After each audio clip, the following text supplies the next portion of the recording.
Hi, everybody. My name is Victor Gnarly. I am a comic artist and former visual effects artist for Adult Swim. I've worked on stuff like Robot Chicken, Moral Oral, and a bunch of other shows and stuff. It's some commercial work and stuff too. It's largely been been really interesting in terms of my career because it started off when I was really young and uh, I I was on an Emmy nominated team before I could drink. You know what I mean? Like that was pretty eye opening for a lot of people. For the people I was around, I was like, yeah. I was working on a robot before before I could even go to the Christmas parties because it's just they don't want to serve a minor in that regard, right? So when it came to my career after that, it was largely focused on creative consulting. I did a lot of creative consulting work from there, and then ever since then, about maybe like I don't know. At some point I started making tutorials for Midjourney generative imagery, and I've been here just doing stuff with you guys, mostly making things that are maybe a bit more complex or have more of an iterative process, right? So when it comes to just generating an image, that's easy. But when it comes to actually using this as a tool, that's when it gets, far more in depth. Um, and it's gotten easier and easier with every version of Midjourney. I've been here since the since it went public or whatever, whenever you were able to sign up for it. So I'm joined here with Kinky and Ancient Chaos, who are mods here over on Midjourney, and I am just so excited to be able to do this today because we're going to do some wacky stuff here. It's going to be a very different stream than what we normally do. But the way it works here is you can look at my webcam on the top left. You're welcome to click it in order to zoom in on it so you can see what's going on. But there's essentially let's see here. If we you'll notice on the left side of my screen, there is a chat feed that is called VC Text. So you can find that by scrolling through your Discord channels. So it's the channels here, and there is one called VC Text. That's where you could chat with me here on the stream. And whenever I pull it up, it'll also show up on my YouTube videos that I post. So I do like a recap stream where you can watch that on YouTube afterward. And there is roughly I don't know, 50 streams. There's a lot of streams you can catch up on over on my YouTube channel. But if you scroll down just one under VC Text, you'll also see VC Create. And that's where you can prompt with us in Midjourney. And so if you got a project you're working on, if you got a character you want to show off or anything like that, you're welcome to join VC Create to be able to do it publicly here so that you could like check out so that we could all collaborate, I mean, on your project. So there's already some fun stuff from people that they're posting. And I'll just quickly say hey to some of the folks here. We got I Troll for You, Rhapsody, and Legal Beagle. They are moderators over on my Discord, Gnarly Studios. And the as for everyone else here, we got Golem Pasta. I love Golem Pasta. You do some fun stuff. We got Curtin. We got Enid. Pixit. Sorry, I always get a little thrown off by you, Enid, even though you're a regular here. It's the Pinksit that throws me off. But I really appreciate you being here. Fun Guy Manster's here. Oh, I love that guy.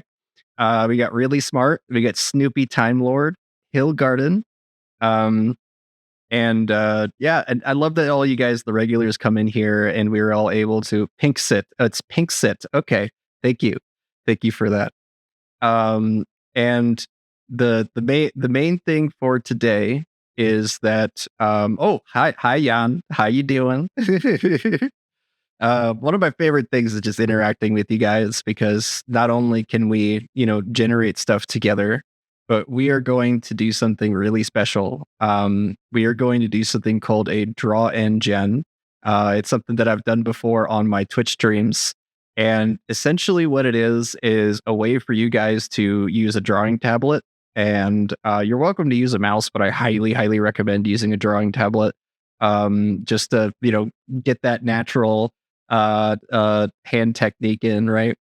And the reason why we are doing we're going to post a link for it here in a bit, so that you guys can join inside of VC Text. The main thing is that you had a drawing tablet, but you lost the pen.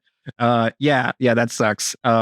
The usually it's rolled underneath the chair or like behind your desk. For me, I found it once behind my cat. What is it? Behind my cat's bed because she was playing with it at one point. But yeah, overall though, what we're going to do is we're going to do a draw and gen together. So we're doing it for a fundraiser. This will be for the QR code that's on the bottom right corner of the screen here. That is for the fundraiser, the Tiffany fundraiser for Fran and Solveig Sundblad. I've been organizing with over a dozen artists. I think we're at 18 artists now. And a lot of these folks crossed the aisle to do this fundraiser, guys. It's been really, really amazing to see everyone working together and sending art as well as generated imagery to Fran. And it is something that I'm so thankful for you guys for donating. I noticed a couple names that I recognize that's on here. But we're going to have a link to the fundraiser as well that you guys can click on inside of VC Create. But if you do have your phone, you could just point your phone at that QR code in the bottom right corner. Thank you so much, Kinky. I really appreciate that. You could just point your phone at the QR code in the bottom right corner in order to donate. What if you got a buck or two, even like, just anything you can give, it would be really great because it not only does Solveig have cancer, and has been she's about halfway through the chemo at the moment.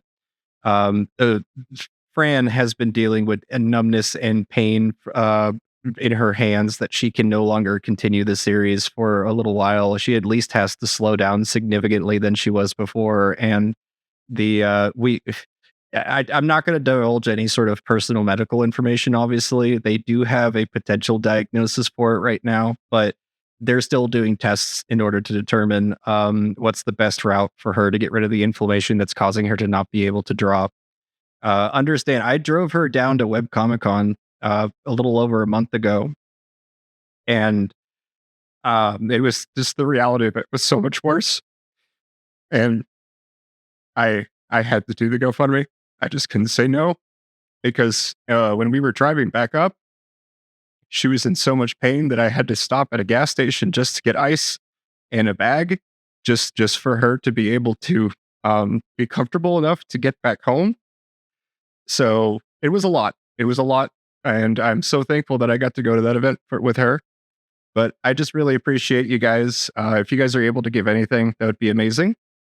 I'm able to collect myself a lot better than in the last stream. Last stream I had to take a minute or two to walk away. So I really it's been just amazing to see the support from you guys.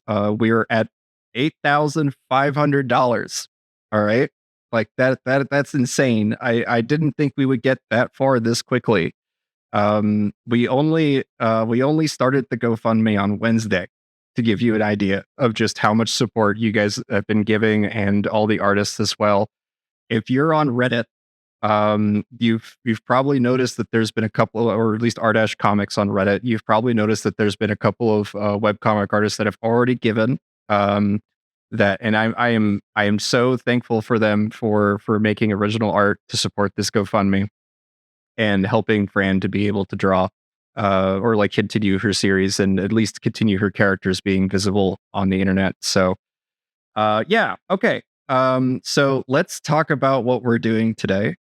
Because inside of VC Create, essentially what's going to happen is after we draw stuff together, I will be using what you guys draw in order to generate stuff. They're usually like image prompts and things like that. And I'll show you a little example of that really quick, just so you guys can get an idea of what that looks like. I'll just be screen capping parts of your drawings here. But if you let's see, can someone screen cap the QR code and put it here so I can save it later? I'm not the driver, by the way. Yeah, I will actually just drop the QR code in there. I think I can do that. Let's see here. Just a second. Let's see if it lets me do that. There you go. That's the QR code right there. You're welcome to save it and be able to refer on to it later as needed.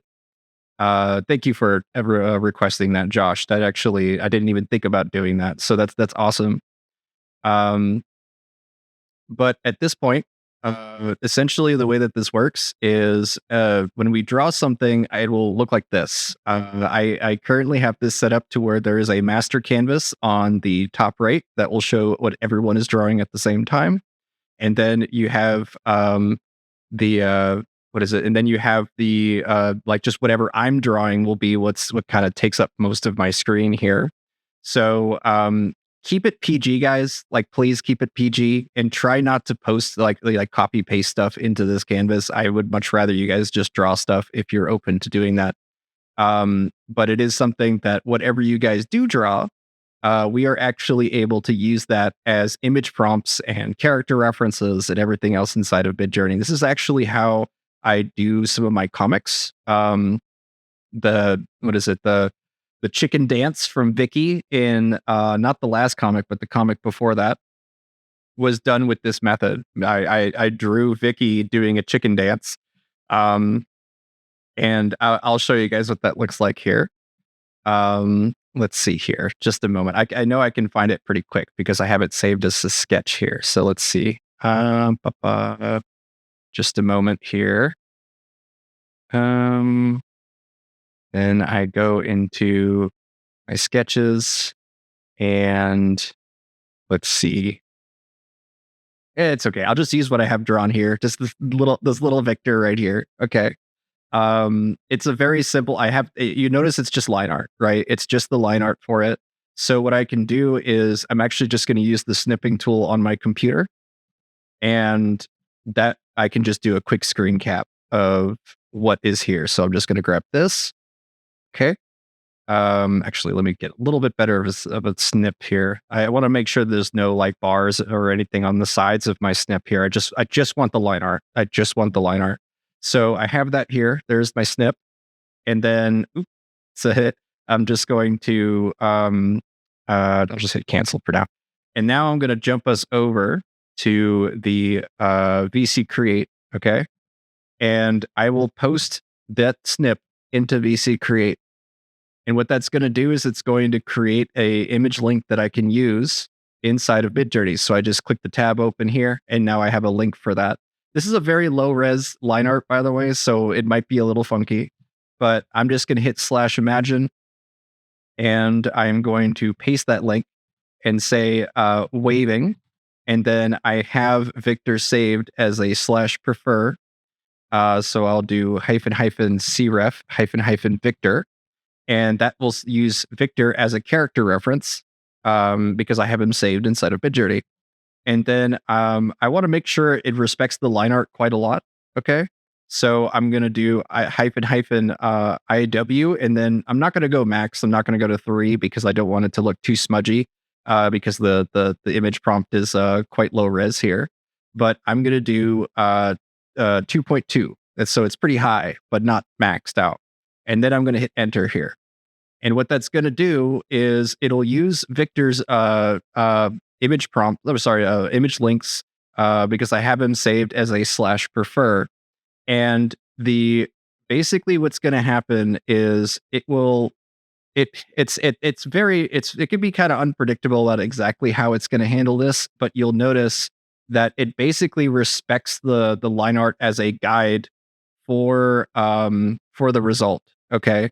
So we have him smiling and waving in a way that's very much in line with the artwork, but it will always come out unique. It'll always come out in its own way. But notice that the composition is always the same because we're using it as an image prompt. This is how I got Vicky to do a chicken dance. Okay. It was just because I drew Vicky with her hands in her armpits, waving around and whatnot, and then said,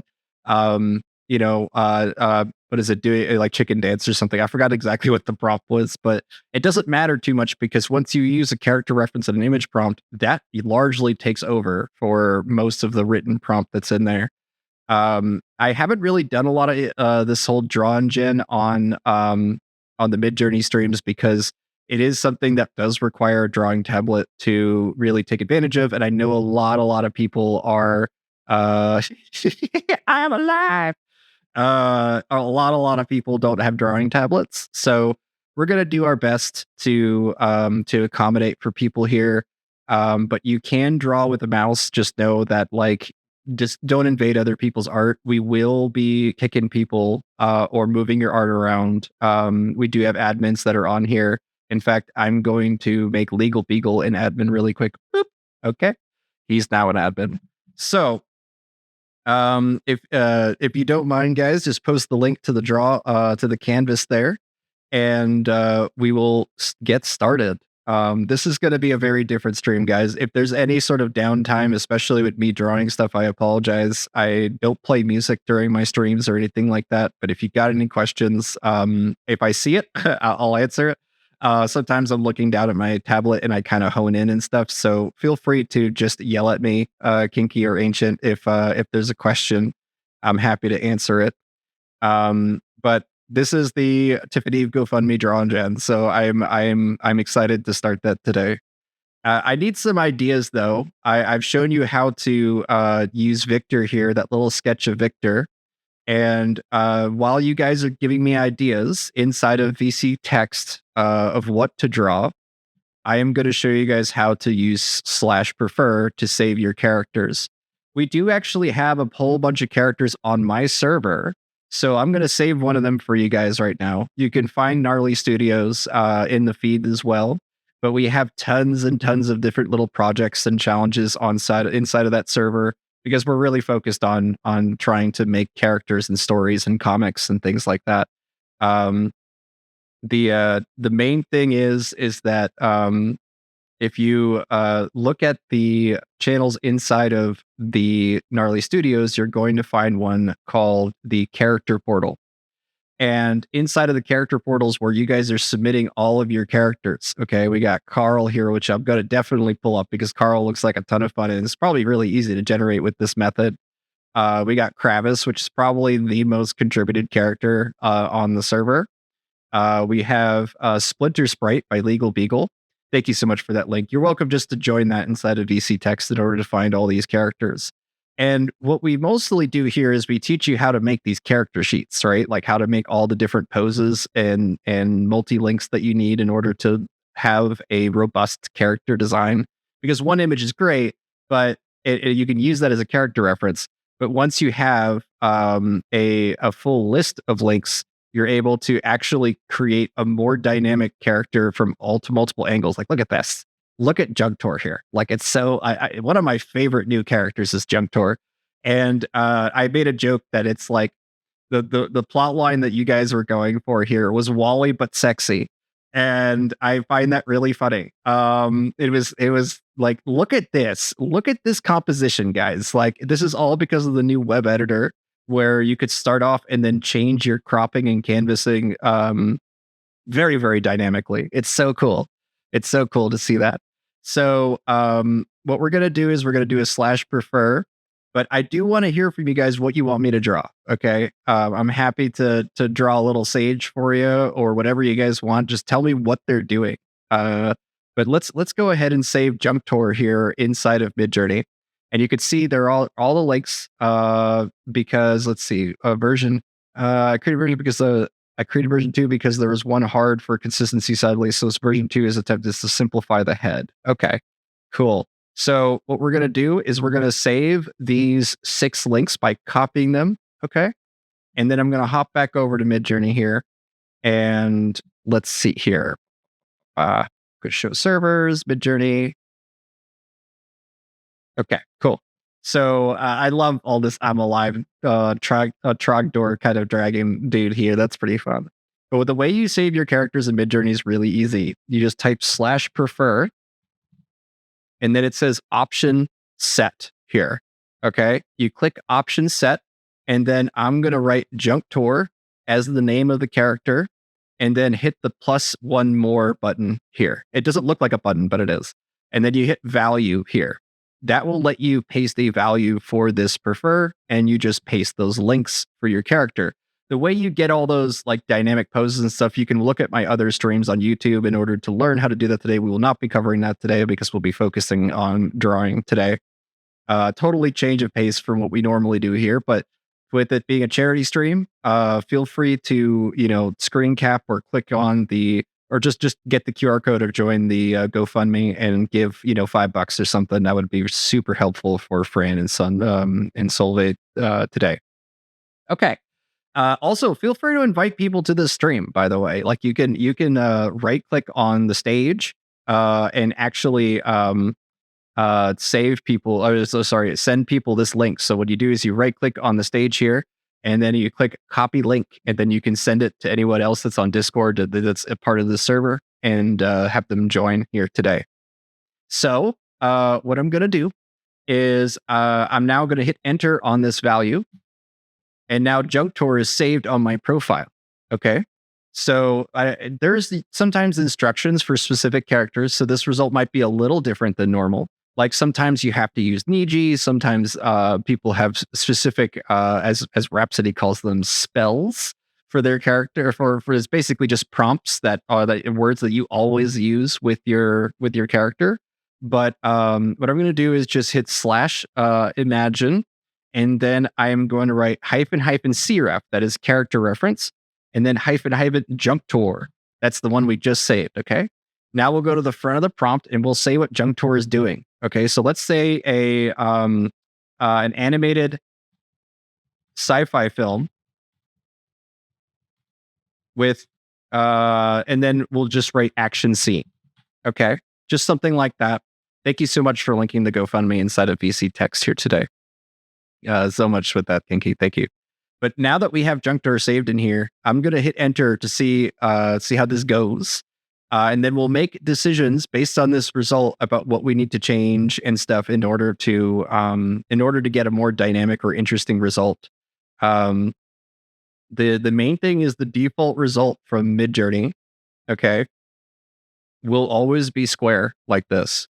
And in order to, in fact, I'm going to do something really quick. I'm going to come to the drawing canvas. And I'm going to open it up because I want to make sure that drawing canvas is always on the screen here. I should have done that earlier. My fault. Let's see. There we go. I'll copy this really quick. Copy. Come back over to the stage here. And then I am going to paste that here. Let's see. Just a second. Is this it? Let's see. Yes, it is. Okay. You could see that we got 5 people drawing right now on the canvas. The link for that will be regularly posted on VC Text, but you should just be able to scroll up and find it. I Troll For You actually had posted it here. So, but let's actually, and Legal Beagle, if you don't mind, also, like whenever I mention the canvas, feel free to link it too, if you don't mind. If he's allowed to. Yes, because you're a mod now. You're a mod now, and that's awesome. Congratulations to Legal Beagle for becoming a mod here on Midjourney. But let's go ahead and see what happened with Junk Tour here. So you could see that the result that we have is essentially a square image of a robot dude in a red outfit, which is who Junk Tour is. So if we do now post, you're a bot now. You're a bot now. You're a robot. But if I now come over to here and hit the reroll button, I have remix mode on, so that will pop up a way for me to edit the prompt. If you don't have that on, just hit /settings, okay? And you'll see remix mode right here. Just make sure that is on in order to do iterative prompting like we're doing today. And what I mean by iterative prompting is you don't have to make a new prompt every time you put something in. You could just hit the reroll button, and now the prompt pops back up. So let's make it cinematic.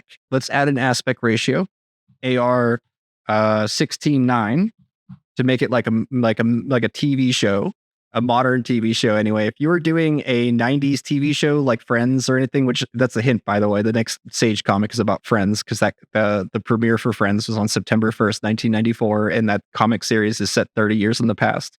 So on September 2nd, I will be releasing a Sage comic for the release of Friends, like the premiere of Friends. And you can see we now have Junctor at a 16:9 aspect ratio. Okay. But at this point, maybe we want to be a little more like let's see here. Let's give it a little more description here. We have an animated sci-fi film. It's an action scene, and let's have him action scene depicting robot jumping off a tall collapsed skyscraper. Okay. Like I said, the guys over on my server, guys and gals on my server, are leaning towards this idea. Like it's just a joke that was like, don't make Wally but sexy, and that's exactly what they did. Okay. But you could see here, based on that description of saying depicting this scene, we now have a character like Junctor, falling from the sky and all that stuff.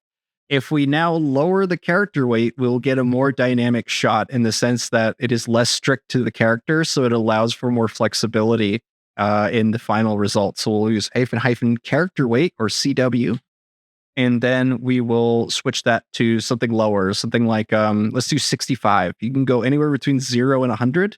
100 is the default, so if you write 100, it's kind of redundant. But if you put it at 0, it basically only looks at very, very basic features of the face. Okay. So these are all the parameters that we're essentially using here today in order to draw and gen, because sometimes we will, be a little more or less flexible for these results here. It just really depends on the like how it comes back. So you could see here that we definitely got still Junctor. Like it's even at 65, it's pretty respectful, but it turned his outfit here into just a cape, right? As opposed to, and like his more dynamic, regular looking shoes in that first result. So there's little things that you'll notice that as you drop the character weight, you start to lose certain details, but you get really dynamic shots. Sometimes like back at the heads and stuff, the lower your character weight is. Very, very useful. Okay. So now what we're going to do is we're going to take some ideas from you guys. Feel free to post inside of VC text. You'll find VC text just above the stage here. Post in VC text your ideas for the drawing. And I am just going to start doodling, but we'll take some of the existing art that has been worked on already. We have a couple different artistes working at the moment. So, there we go. Okay. So I got to be very careful to not adjust my second window here for the canvas so that it doesn't move too much. But over here, we got some folks who changed the background on the canvas. Okay, there we go.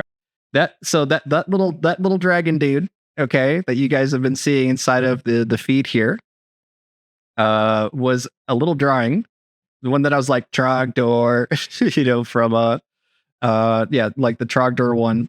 That's the result that they got from using it as a style reference. But if you use it as a character reference here, you can see, look at that, the little dragony dude. So it's really fun to draw together and use this stuff in a way that is kind of a hybrid between traditional and and generative imagery, traditional art and generative imagery.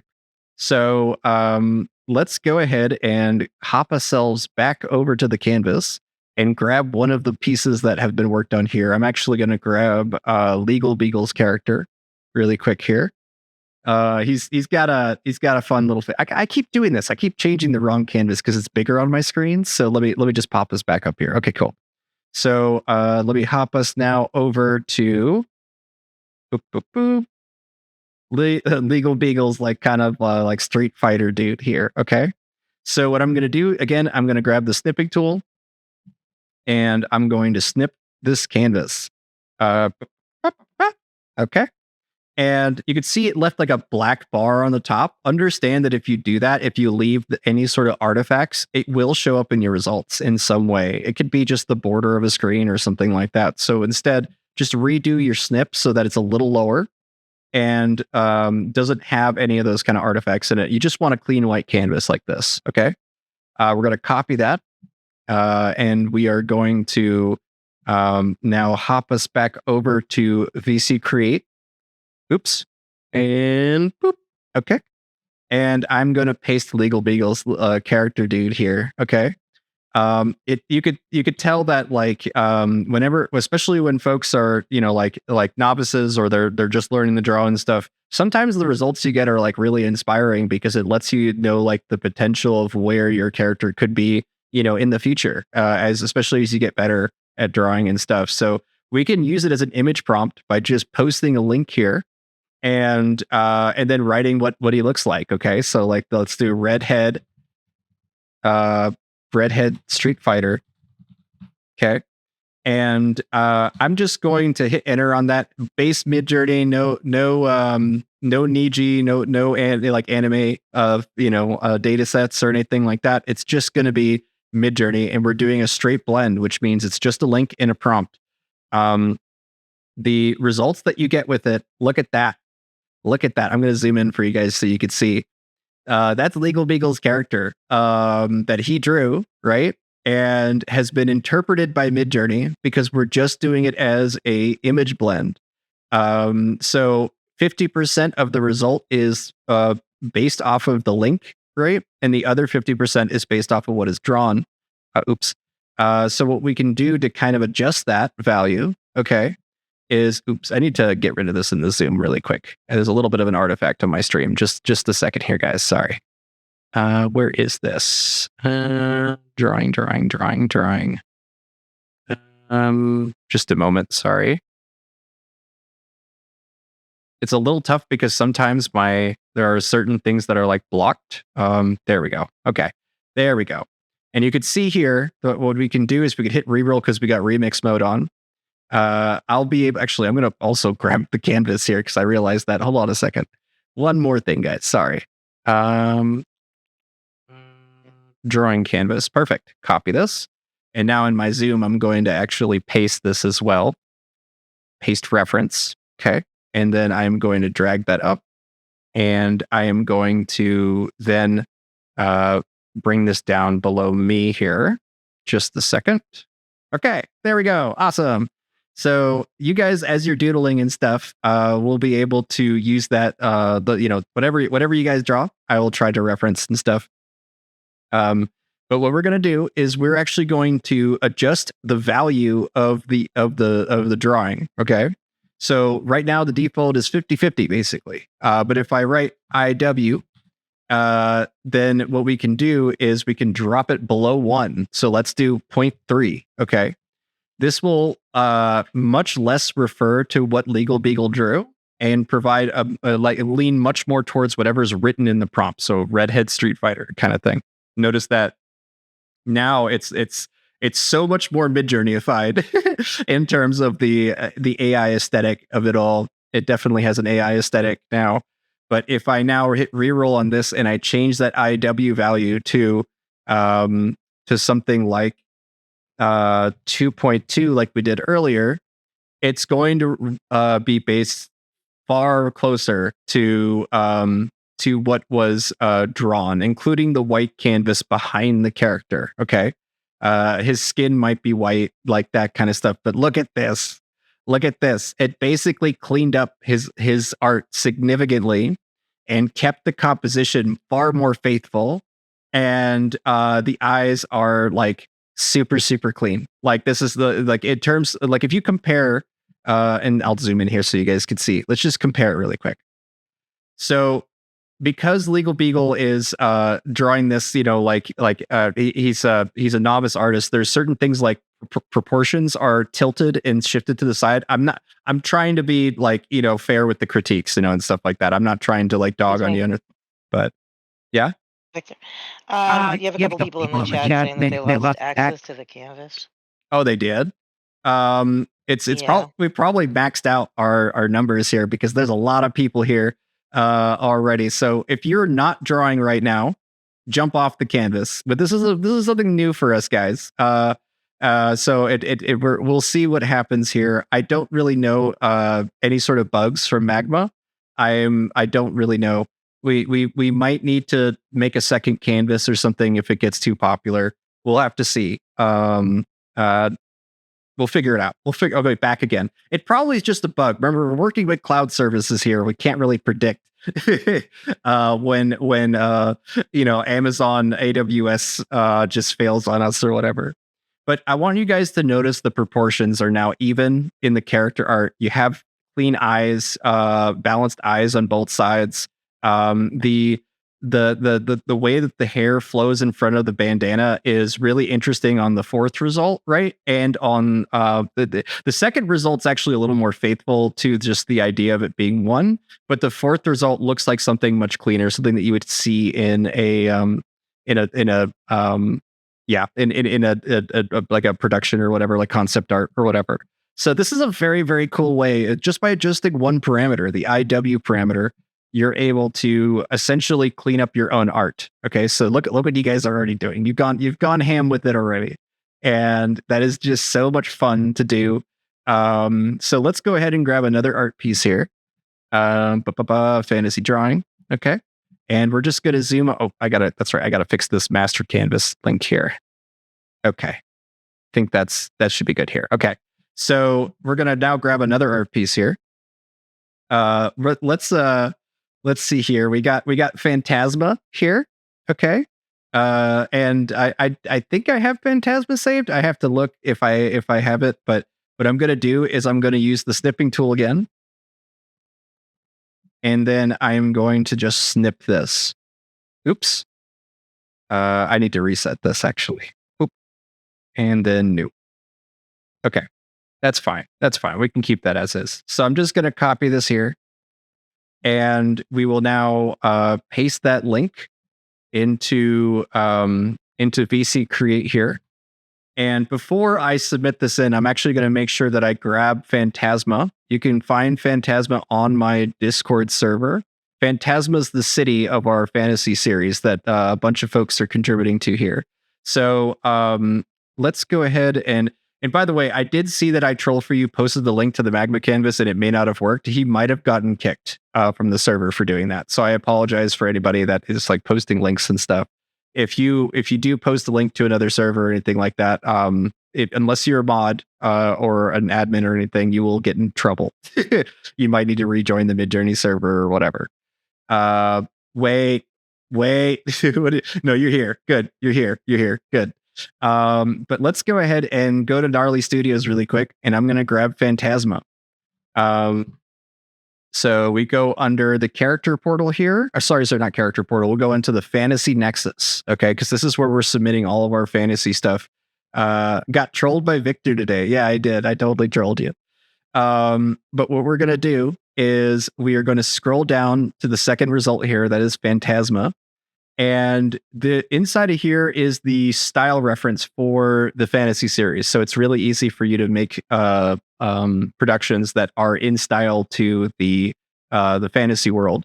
But what we're going to do is we're going to grab the floating Phantasma image here, and I'm going to copy that. This one has actually been heavily cleaned up. It comes out pretty cool whenever we use this, but let's go ahead and jump us now over to Midjourney again. Okay. I love seeing what you guys are drawing. This is so cool. It's so cool to watch everyone just going ham. Look at this. Oh man, this is too fun. It's too fun to see everyone just go, like all the little usernames floating around and whatnot. That is so cool. I love this. Okay. And let's go ahead and bring us now to this image here. So we're going to submit this image. We have that link here. It's very low res. It's very, very low res because this is a very small drawing, but I wanted to show you guys what that does. Okay. So I'm going to open this up as a link, but I'm also going to post Phantasma here just so that I have both links. Let's grab this link here for the image that was drawn. And I'm just going to paste both so I could just copy them just so I have both links. I'm going to now /imagine. Okay. Paste, and then I'm going to separate these two links really quick. It's a little bit chaotic to do it this way, but what we're going to do is we're going to write -- cref for the city itself. We have the image prompt itself in the prompt, but we are going to write flying castle in the sky. We're kind of playing this by ear right now, guys, but I'm also going to add a parameter called --Niji6. That will essentially use an anime only data set, which is what we mostly use on the server, on the Gnarly Studios server, but you don't have to. And then I'm going to give it a more cinematic aspect ratio, so AR 3:2. We're not going to go with 16:9. I find that when you use at 16:9, it tends to really force the idea of like a of like, yeah, it just it gives us, it skews the results. Aspect ratios actually heavily influence the results of what you're doing. So let's go ahead and hit enter on this, and we'll see how much we need to adjust the image prompt to match this.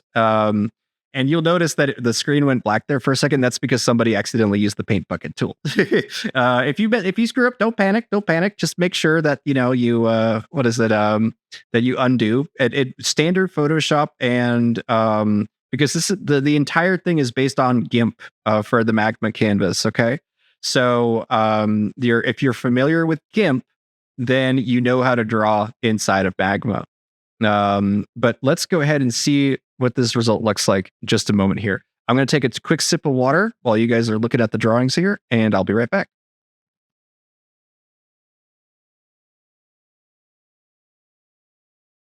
Hello. Got me And just as I was taking a bite of Captain Crunch. I apparently cannot stop getting pings today. Um, I guess yeah, that's my pings. for causing even more pings. Yeah, I just showed Carlos how to shut his off. Mm, Yeah, I'm getting pinks too. Yep. So if you go into your volume, I'm sorry, your sound settings, there's one where you can shut off all pings, and then I mean I guess you can probably customize them, but I don't even let any through. There was a time when they were testing out custom ping sounds, and that was so helpful. But they got rid. I wish they kept it, because then I could actually like prioritize the pings and know where they're coming from. Yeah, I would love to know like when a VC, you know, like a text chat did Yeah, something, you know, but I don't want to know when all the text chats are doing anything. Yeah, that's why I keep myself permanently on Do Not Disturb, because like it's amazing how many pings I get for being both a mid journey guy and a artist on Reddit, and just like the combination of multiple servers that know who I am are like I would just, my phone would blow up all the damn time, and just so on and so forth. So I keep myself permanently on Do Not Disturb. And that's actually a message to anyone here. If you do shoot me a PM, it's very unlikely that I will look that I'll be able to even notice it. Honestly, it's gotten pretty ridiculous for me. So especially if you're trying to like ask for money or do anything like that, just know like that's not something that I respond to. Okay, I'm sorry, but let's go ahead and see what you guys are doing. People DM me to ask for money. Yeah, they do. Like, there's a lot of people that think that like I'm going to be hiring people to generate stuff for them or to draw stuff for them, and I'm an artist, guys. I got no money. Come on. Seriously. Yeah. So, but we could see here from the results. Look what Legal Beagle, I Troll Free did with Legal Beagle's art. He set a bunch of parameters on this in order to preserve a good chunk of the artwork itself. And he has a big prompt attached to that. The character weight's at 66, so that means that like it's 66% as strong as it would be unless it was at 100. And then the style has been set to 930. The max is 1,000 on there, and it's using version 6.1. And his personality code, or had a personality code, this code right here. The personality codes are a whole different thing. I won't be getting into that today. But otherwise, aspect ratio and then the style reference. So if we notice, what is his style reference that he's put here? Oh, he used Phantasma. Okay. So let's find the Phantasma result that I had put together here. We need to kind of scroll through here for a bit. Is mine still generating? Is that what? Okay. I guess this is my result here. let's go ahead and redo that prompt really quick. Sometimes you get bugs. Sometimes things just do not send over correctly. That's okay. Not a big deal. You just redo it. So we do image and then paste that here. Oh, I love that you guys are going ham with some of these characters from the server. It's so cool. Oh, look, it's Gnome. So this is the one based off of Fran. This is the one that if we open the GoFundMe here, Fran, the one that's leaning on Soul here, her OC is actually a gnome character. Because her username is Crazy Nomenclature. And we created a character on one of our streams that is hers. Like it's an interpretation, a Midjourney interpretation of her character. And you guys are going ham using that on our server. You could find that on the Gnarly Studios server by clicking Gnarly Studios and then clicking on GNOME version 3.1 inside of the Fantasy Nexus here. So if you click on that, you'll see that there's already comics. This one is by a aspiring artist named Lolo Soon. Honestly, this guy is amazing. He does fantastic stuff. It really knows what he's doing when it comes to using photo manipulation tools and stuff. And look at this. Just look at these little comics. Like, oh, I really need a nose job and a boobs one too. They're out of Europe. It's great. And so you see all sorts of little comics that Lolo Soon has been contributing because they're just really into comics. And look at this. Look at what I Troll For You did here. Absolutely love this result. Let's zoom in a little bit on it so that you guys can see this one in detail. This one's using the new web editor. So they started off with the dragon and then started zooming out slowly with different prompts and whatnot. It is so cool. It's just so freaking cool to be able to make cinematic scenes now. You could run this inside of an AI video generator and make her walking towards the dragon or the dragon taking off into flight and the butterflies flying away from her. So many cool things you can do now with your art. So cool. But GNOME 3.1 is a clean line version of the character art. We've had a couple different versions of her already, but you could see that the result for this is actually done by a traditional artist that I hired. I'm not going to be mentioning her name just because, I get it. It's all good. I hired her to do it though. I commissioned her to make a turnaround for her, as well as take a character sheet that I generated and then redraw it traditionally. And the reason I did that was because I wanted to make sure the line art was perfect. I didn't want any sort of generative gradients or anything like that. So this is the Fran's gnome character redone in Midjourney, and the reason why it doesn't have her style or characteristic big nose that is inside of her original character is because Midjourney kind of interprets a lot of the cartooning stuff a bit weird when it comes to that exaggerated nose. So it's more of just a cute gnome girl, right? So what you can do is you just grab all the links for gnome here. You can see this is actually an example prompt itself. So we can actually come up into here and just copy the entire all the parameters for that. And we're going to hop ourselves back over to Midjourney here. Boop. We're in VC Create. And then we're going to check out your guys' drawings after I show you how to use GNOME here, okay?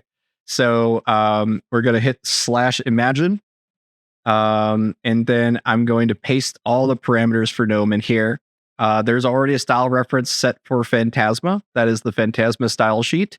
We're going to use style raw as well, which is basically going to give us more asset friendly versions of the results. It has less like stylized texturing and things like that.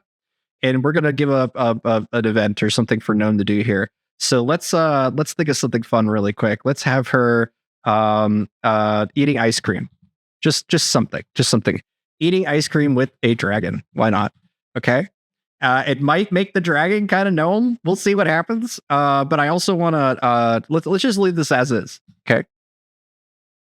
And all these links are all those individual images inside of that character sheet. So if you click on that link and then look at them, it's one of the poses from the artist that I commissioned. Okay. Which means that outside of the simple shading that's here, right? It's all clean line. It's all been redone by hand in order to make sure that the results are as clean as possible. So let's take a look. And there you go. You have her eating ice cream inside of Phantasma. Okay.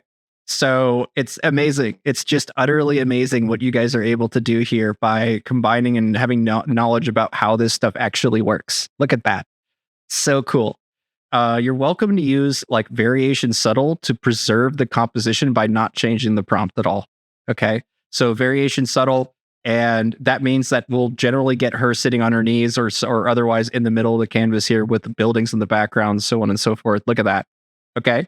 So all the different results that are here, sometimes she's holding an ice cream. Sometimes the ice cream is bigger or smaller. It just depends on the result. All right, let's see. There is somebody. Okay, perfect. Thank you. If you panic at all and you make the canvas black, just hit Control Z if you're on a computer. Okay. That's all good. It works on the same GIMP tools that were there before. So now that you guys have Gnome to play with, she's the star today. We're definitely wanting to feature the GoFundMe as much as possible. So I'm going to go back to the drawing canvas here. You're going to notice that there's a bunch of people drawing. Yeah, a void bang. Yeah, that's totally what happened there. It's a void bang. That's like a opposite of a flashbang. That's genius, Gompasta. But for some reason, she's crying hard in this ice cream shot too. But okay, so the main thing is that if you look at the QR code on the bottom right corner, or click the link from Legal Beagle that he just posted inside of VC Text, that is the Tiffany GoFundMe. If you guys don't mind throwing like $5 to them or anything like that, that would be so thankful for me, because it's such an awful situation for a struggling artist to be in. Her wife has cancer and she lost the ability to draw because of numbness and pain in her arms on an undiagnosed issue right now. Like I said, I'm not going to be unveiling any other medical information or billing or anything like that, but they're my very close friends. I really hope the best for them moving forward. Okay. So if you look at the GoFundMe right now, let's see what the status of that is. I'll open up the stage here. We're currently at 8,000. Oh, actually, let me refresh this and see. We were at 8,519. And now we are at 8,834. My God. All right. So we've already made an additional $300 on the fundraiser. There are other artists that are submitting to this GoFundMe as well through Reddit. So it may not be all you guys and stuff, but that's amazing. $300. Like, that's awesome. So we're almost at 250 donations as well. But let's go ahead and get back to drawing. And if you do want to donate, you could just put your phone up to the QR code on the bottom right here, or click the link inside of VC Text. Okay, so let's go ahead and we're going to take a look at what you guys are doing here. Oh my God, that first result is just making me laugh. Let me show this here. Then we're going to grab one of you guys' art pieces here. So finish up your art. But look at this. Look at this. I love the face on the horse and stuff that it matches Legal Beagle's character here. That's too damn funny. I love that. That's awesome. If you do want to invite people to the stream, by the way, it's really easy. You just go ahead and hover over the stage here. Okay. Or right click on it and hit copy link, and then send that to your friends in order for them to join here today. So let's go ahead and grab another one of the art pieces from the from the drawing canvas here. So we're going to go to fantasy drawing. There we go. I have the canvas open here, and basically if I see you drawing, right, I'm not going to copy it because I know you're in the middle working on it, but I do see Gompasta up here. Okay. I'm just going to zoom in on her real quick. Okay. So, what we're going to do is we are going to take the snipping tool, and we are going to select her character here. Okay. And we are going to copy it. For this one, I'm going to do something a little different. Okay. Because I don't have Gompasta saved as a character reference or anything like that. So what I'm going to do is hop ourselves back over to VC Create, and I'm going to paste her image in here. But this time, instead of just straight using this image, what I'm going to do is I'm going to hit /describe, Okay. It is kind of funny what happens here. I've had art like original artists' works be called things like grotesque and stuff. So don't feel bad if Midjourney insults your art. I promise you, it's not a person. It doesn't actually know what real art is. So let's go ahead and submit this here, and we will do a /describe. I'm not an artist, so don't worry. It's all good. It's all good. It did call my wife's art gross once, so that's funny. But you could see here that with /describe, it says a simple doodle, a simple doodle, a simple line drawing, a simple line drawing. So it knows what it is, okay? But we can hit the imagine all button here. And what that's going to do is it's going to interpret all these prompts really quickly for us. And there's a really fun and easy way to just kind of like get the results like this, okay? So let's take a look at what the default results are. Yay. They're all line art. Look at the line art. It's so good. So good. And we have one. We have this result here. Okay. We have two. This result here. Actually, let me zoom in really quick. Start over. We have this result here. You can see her glasses are missing. And if we come up to here, we see that it's a little more like a maniacal smiling cat girl, right? This result here actually preserves the glasses, probably because it's written in the prompt. And then I think there might be one result that's still processing somewhere in here. Oh my God, look at all the gnomes. Oh, I love all these gnomes. Yes, and then we have the last result here. Okay, you notice the red glasses are preserved. That's fine. It does have glasses though. And that's all based on what's written on the prompt, the interpretation of the art from Gom Pasta. So let's go ahead. Yeah, you do, despite my profile picture. Hey, that rhymes. Yeah. I'm not going to use your profile picture or anything like that. I recognize that there could be artifacts from using really low res images, right? So I'm going to instead grab your art. Okay. I'm going to grab your art, that link here for your art, and I'm going to grab the result that most matches your character. And I'm going to say this one because of the red glasses. Okay. And I see that you drew the skin in there too. So, you're welcome to do this on your own. And if you finish your art piece before I snip it or anything like that, what I'm going to do is I'm going to hit reroll here because I have remix mode on. I can now just paste the art into that /describe result. Okay. And right now it would be like basically 50-50, probably a little under 50-50 because you can set the image weight between like 0.1 and 3, right? So the default is 1. So if you really want to go right in the middle, you can do -IW and then set that to 1.5. Okay. But what we're going to do is we're going to set that a bit higher. Let's go for 2.2. If you set that at max at 3, it's going to preserve a lot of artifacts from your drawing, especially like pixelization, low resolution, that kind of stuff. Oh my God. The results you guys are already getting with this stuff is just amazing. But we're going to let that render here for a moment while you guys keep on drawing. You could find the drawing link inside of VC Text, by the way. So if you hop on over to VC Text, you just scroll up until you see someone talking about it. You see a magma canvas link here. But let's see what result we got for that. I am using turbo mode. Okay. So you could see here's the original art piece. All right. And here is the result by running the image prompt at 2.2. Notice that it starts to preserve certain aspects of the way she draws glasses. The missing top of the eye is right there. Top of the eyeglasses is right there. So that means we can click that first result. Okay. And now what we can do is we can hit vary region and start to correct it. Okay. Because we have the original image prompt in there, we can now just highlight the top of the glasses here as a vary region and then hit submit. And that's going to just basically reroll only that small segment of the art there. And so we'll see if it's able to remove the top of the glasses to match her art better. And it did. Look at the third result. The third result here did exactly that. So now we can come back and hit U3. Okay. And boom, we now have a more accurate representation of that. Here is where you can kind of go nuts with this, okay? So if we now hit very subtle, okay, and then remove the artwork from this result, okay?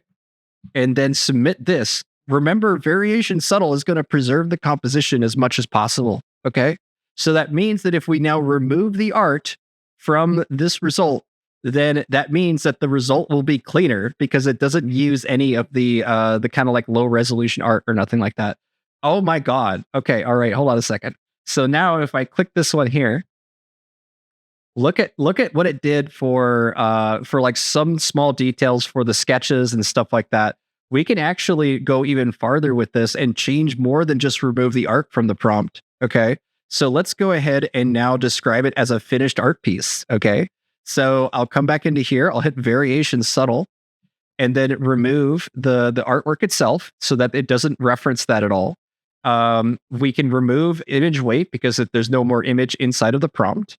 And now we just say, instead of a simple line drawing, we say a fine art piece of an anime character on a white background with red glasses and cat ears. Submit. Because variation subtle is going to try to preserve the composition as much as possible, it will likely lean heavily towards the original result. So if you look here, it's basically about the same. So now if I come back up to that prompt, there's a really neat trick inside of Discord, by the way. If you're like, that result's not as good as I want, you can actually click on the top of your prompt here or the Discord message, and it will zoom you back up to whatever your last result was. So especially if you have a very busy channel, you can just do that. So let's do a variation strong and say it'll just do a fine art piece and then remove white background from this prompt here. Okay. And then we'll hit submit. We're gonna leave the art in there for now, but we'll do another one where we actually remove the art as well. So instead, a fine art piece, and then remove white background. And I'm also going to remove the art. And what that's going to do is it's going to be less faithful to the art to the original drawing, but it's more likely going to be like a very clean result. So let's go ahead and submit this. Let's see what we got. Okay. All right. So with the image prompt left in there, we now have it colored. We now have it shaded. We now have it basically like how it looks like in her magma canvas here. Look at this. This is nuts. So she started coloring it in, right? She has the skin and the hair, and look at the shading in the ears and stuff.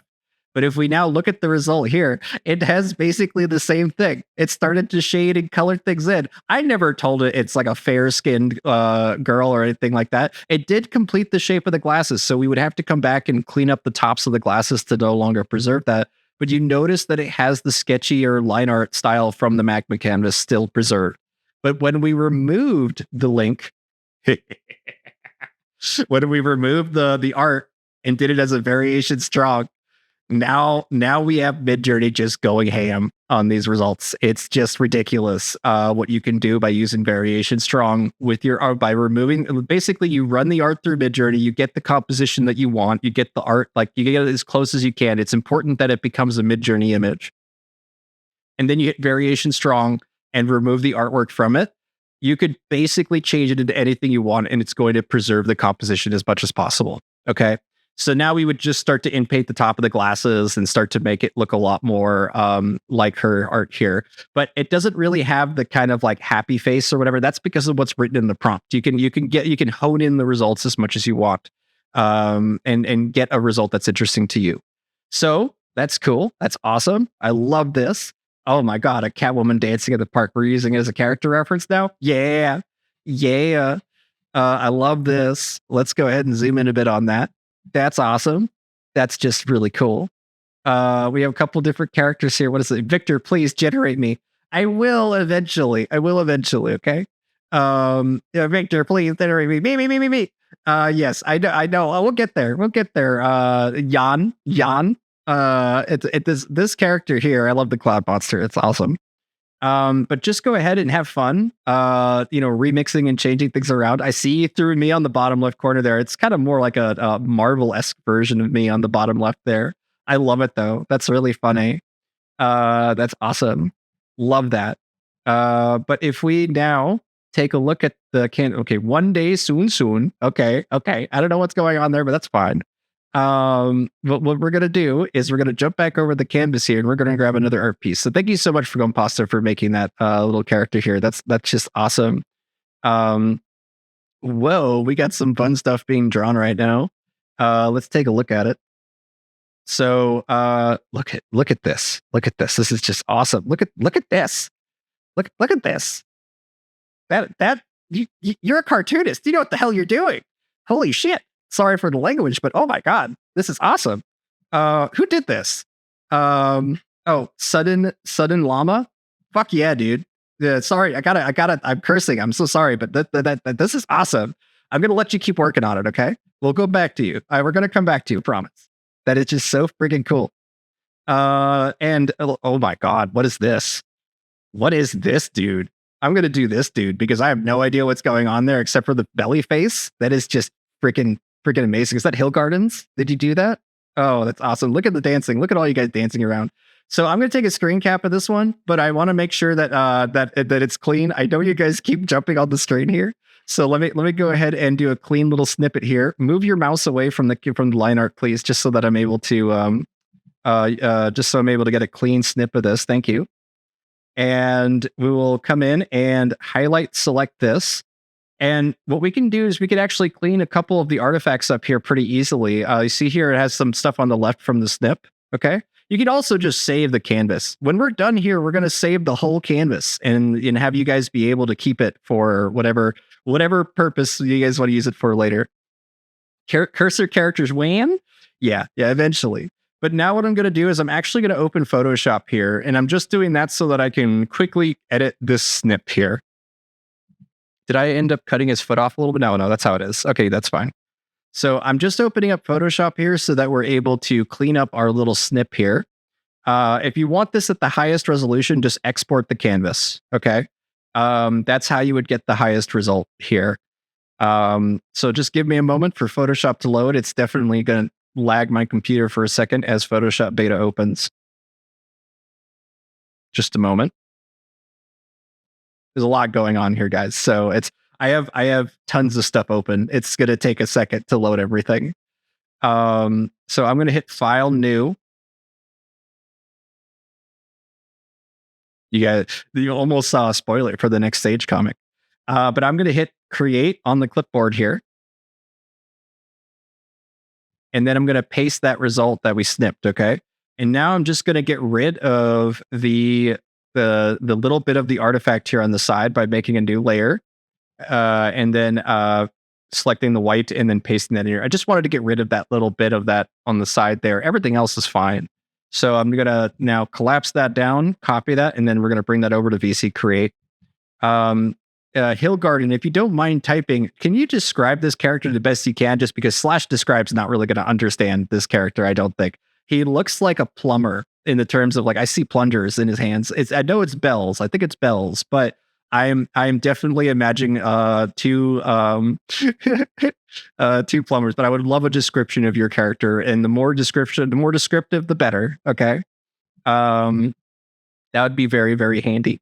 So what I'm going to do, though, is that while we're waiting for that, I'm going to jump us over to VC Create and check out what you guys have been working on. Ooh, there's an ancient combined with Gom Pasta here. That's awesome. There is so much cool stuff. There's so much cool stuff. So, oh, I love all these results, guys. They look so good. Look at it. Look at Gom Pasta inside of a snowy. Oh, that's so cool.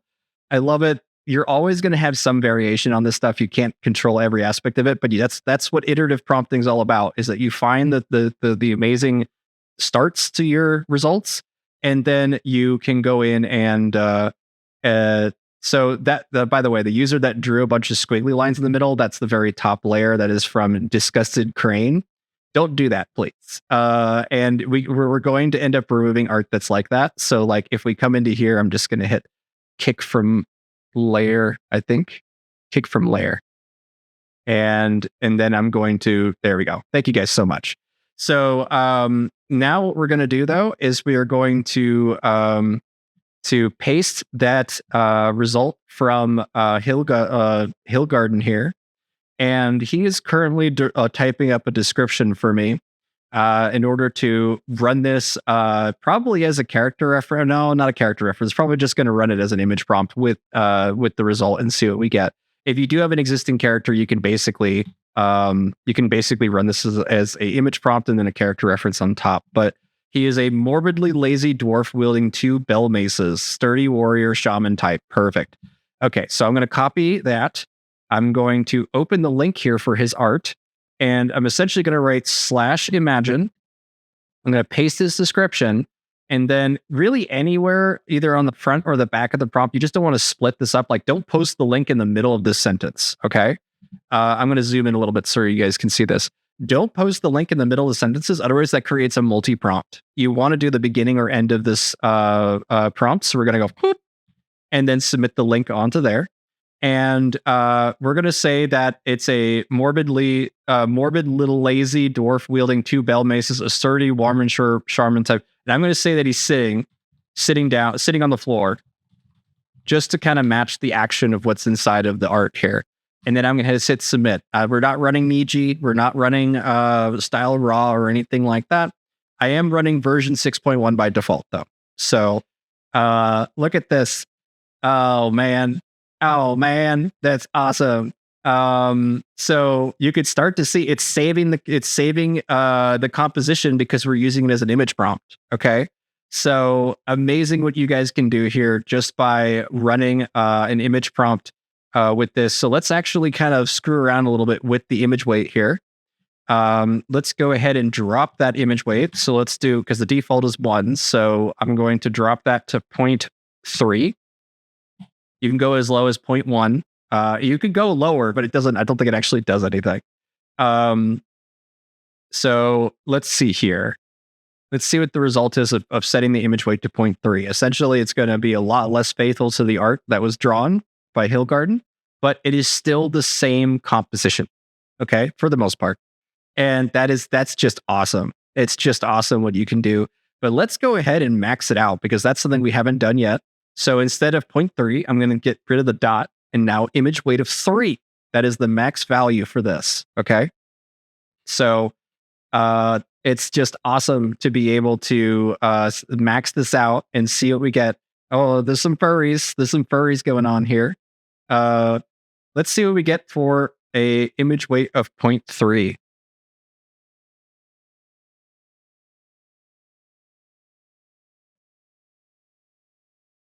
Okay. Now look at that. Okay, so this is maxing out the image weight, and this is the reason I don't really use maxed out image weights much, is because it will preserve everything that it can, including some of the artifacts and lower definition art that you might not actually want to have inside of your result. So it is something that I am aware that in terms of the results here, I rarely max out the image weight unless I really am not getting the composition that I drew. Okay. So you want to screw around a little bit with the image weight until you got what you want. If you did have, say, multiple poses of this character ahead of time, you can add it as a character reference to this result and be able to get it to preserve the details and consistency of the character very well by doing that. So yeah, play around with that. Look at this. From Epsikon, an Oni warrior holding 2 warhammers sitting by the campfire. And that is just awesome. And you can notice they did it as just an image prompt at 0.3, okay? And it's going to have his art in there, so it's going to basically preserve the composition as much as it can.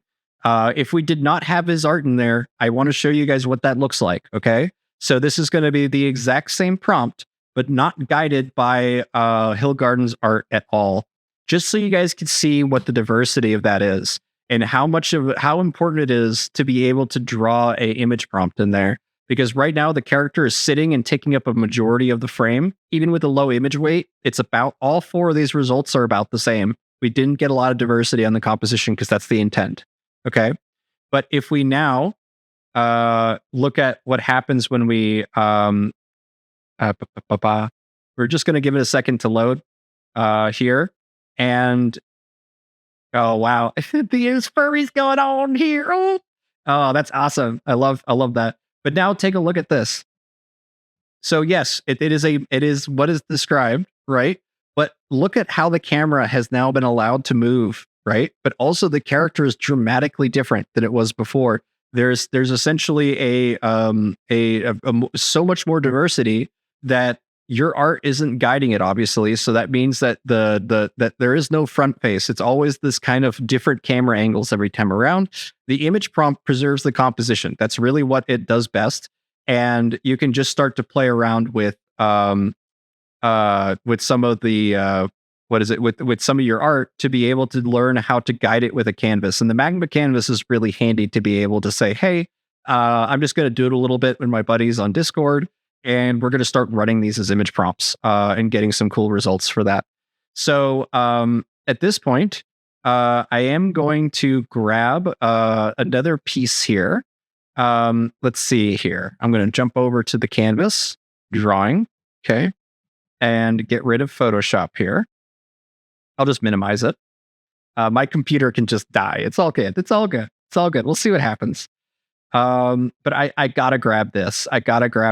And I'll grab your name here in a moment. Feel free to put your mouse there just so you can have your username there.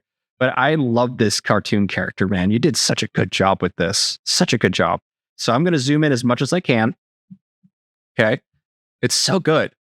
And now we are going to hit new with the snipping tool, and I'm going to just grab it like this. And then I'm going to hit copy. Okay. And then we'll hop on back over to VC Create. And we're going to just zoom in here a little bit. There we go. And I'm going to go all the way to the bottom of VC Create. You get, oh my God, he's holding ice cream now. That's so cool. I love that you guys could just change the prompt however you want, and it's just cotton candy ice cream now. But what we're going to do is we're going to submit this link into VC Create. Kinky's little doodle. Oh, little ghosty boy. I'm going to grab this art piece here. Oh, there's Compastas, I think. Oh, is it Compastas? Nice. So let me see what user. I just have to make sure I give proper credit here. I think it's this guy. Sudden Llama. That's right. Sudden Llama. They're the one that submitted this piece here. And I love this. I love the traditional cartooning, like newspaper cartooning, proportions and all that kind of stuff. So I'm going to grab a link for it here. Boop. Okay. And I am going to hit /imagine and then paste that link into here. And then I'll just describe it as an animated film. Okay. And I'll set an aspect ratio that makes more sense for a film. So AR 16:9. And we could do animated cartoon character instead. Just animate cartoon character. Maybe we can make a full turnaround with this guy. We'll see. So I'm just going to submit this here. But that's just an image prompt. That's by including the link, and then you write your prompt. Okay. But if we now grab that link again, like so, and then --cref, and then paste that link into there, we can now use that line art as a character reference. Okay. So I'm just going to hit submit just so you guys can see what this looks like. Okay. So look at this. Okay. So it's going to very loosely interpret the art. It'll not, by default, a lot of artists are kind of upset by the image prompting because it tends to only preserve some aspects of the composition and doesn't really preserve the character itself. It's basically just loosely trying to match things. But if we run it as a character reference, okay, let's take a look at what happens here. Ta-da! If we use the line art as a character reference, we now get this character that Sudden Llama had drawn. Look at that. It's close. It's not perfect, but it's pretty damn close. The proportions are saved. There's a lot of really amazing stuff that we're seeing here. Okay. So now I'm going to hit variation subtle on this. I'm just going to submit it, and we're just going to see how much diversity we get from using variation subtle. Okay. Oh, did it fail? Yes, it did. Okay. Let's do variation subtle again and then submit. I love this little wizard guy that you guys are doing. That's from the canvas up here. You could see him on the top right there. That's awesome. So we're gonna see which result kind of looks most like this character here. Let's go for. All right, let's just take a look at these 4 results here. I'm going to zoom in a little bit so it's a bit easier. So you could see it kept the kind of sketchiness of the character because it's using from the magma canvas. So you want to get the one that you feel like is kind of closest, right? So I'm going to go with the top right result here. Okay. So let's go for result number 2. And now I'm going to hit very subtle. And now I'm going to remove the character reference. Okay. Just like we did with the image prompt earlier, we're just going to remove that and then hit submit.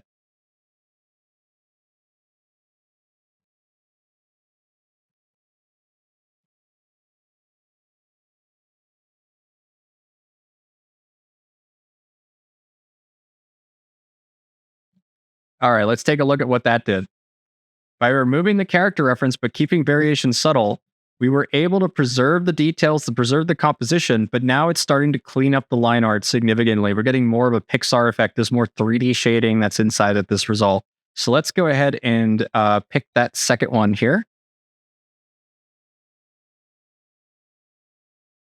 Okay.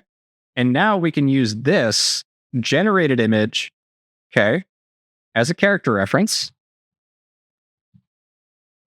--cref. And we're just going to say a Pixar, or just, I'm not going to use the proper name. So I'm going to say animated 3D film, AR32. Okay. And then we're going to hit submit. We can give an action for the character inside of this animated 3D film, like an animated 3D film depicting a heist or a car chase or whatever you want to do, really. Look at okay, it gave him a mustache. So we're going to have to say a child, I think. Or we could actually use negative prompting here. So why don't we hit reroll here, and then we'll use --no, and then mustache. No mustache. And then submit that. The negative prompting is kind of like a mixed bag of results. Sometimes you end up just pigeonholing yourself really hard, especially if you're like always using negative prompts.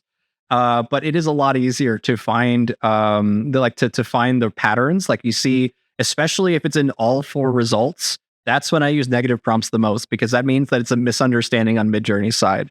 So we're basically just saying, all right, if whatever patterns we're seeing that we do not want, the negative prompts come in and let us be able to get a result that, look at that. Now they're all children. That's amazing. Their proportions will vary a little bit, but now let's go ahead and zoom in on this one here. So you could start to see that like now the proportions are a bit off. Obviously, we're jumping from his original art to the generated image here, so on and so forth.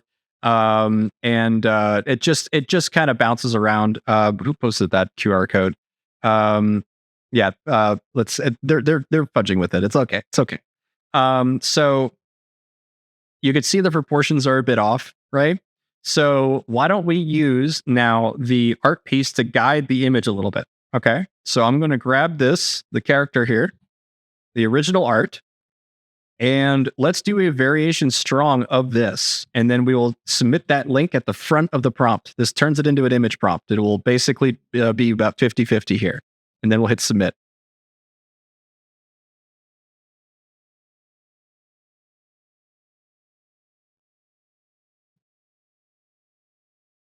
And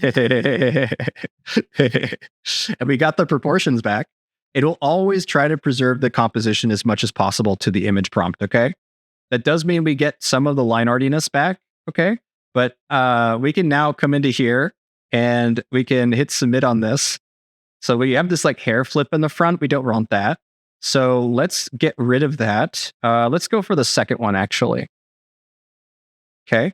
But let's also try to do a lower image weight now that we have this as an image prompt.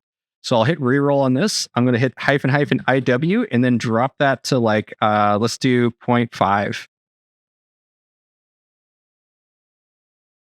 And let's see what we get with that, because it's going to have less line arty sort of artifacts. You see these kind of like this sort of like a layered effect. It almost looks like it's 3D printed, or like a drafting page.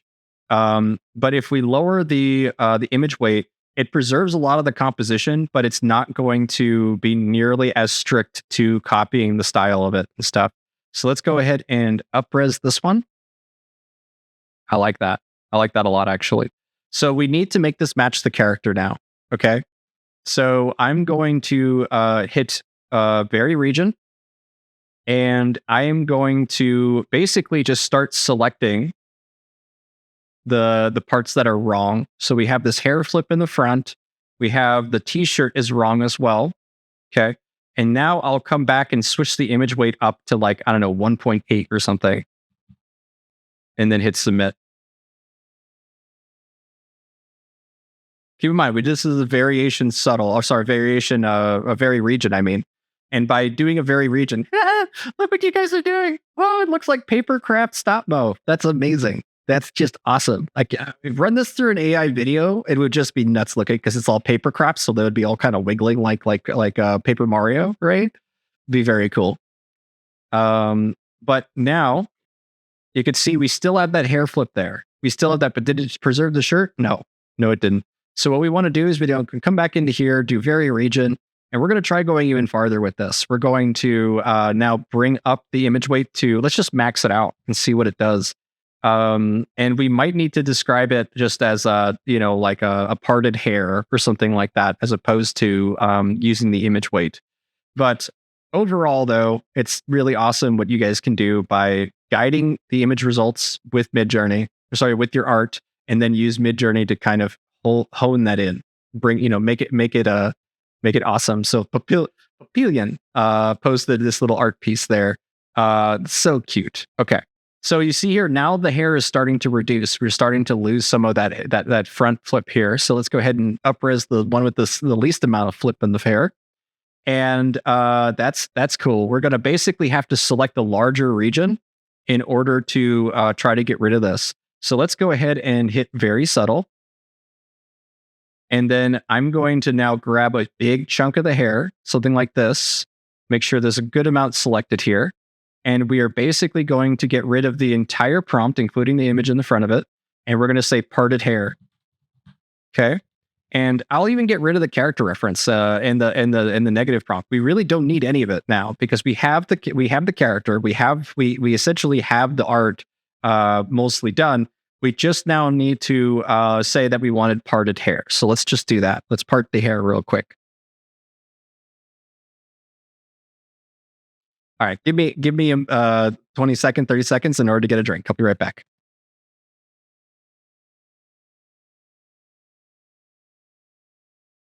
Papillion, I really, really do like that. I thought you took it down for a minute, but it looks like it just flashed off the screen. What is it? It looks like a magical rainbow thunderbird. Just because I feel the need to be correct, it's papillon, which is French for butterfly. Not that, and I just didn't want to. I don't know. I didn't want to like kind of correct non-correct when Victor was saying it. No, I oftentimes mispronounce things. That's very true. But that It's one a is really, really cool one. so. The drawing, papillon. Did you know that butterfly in Spanish is mariposa? Somewhere in the back of my head, I probably knew that from taking Spanish in high school, but it's not one that I need to use with any regularity. Yeah, I think Also, it is anyway. If oh, I'm wrong, I'm gonna be really embarrassed. I'm gonna have to Google it.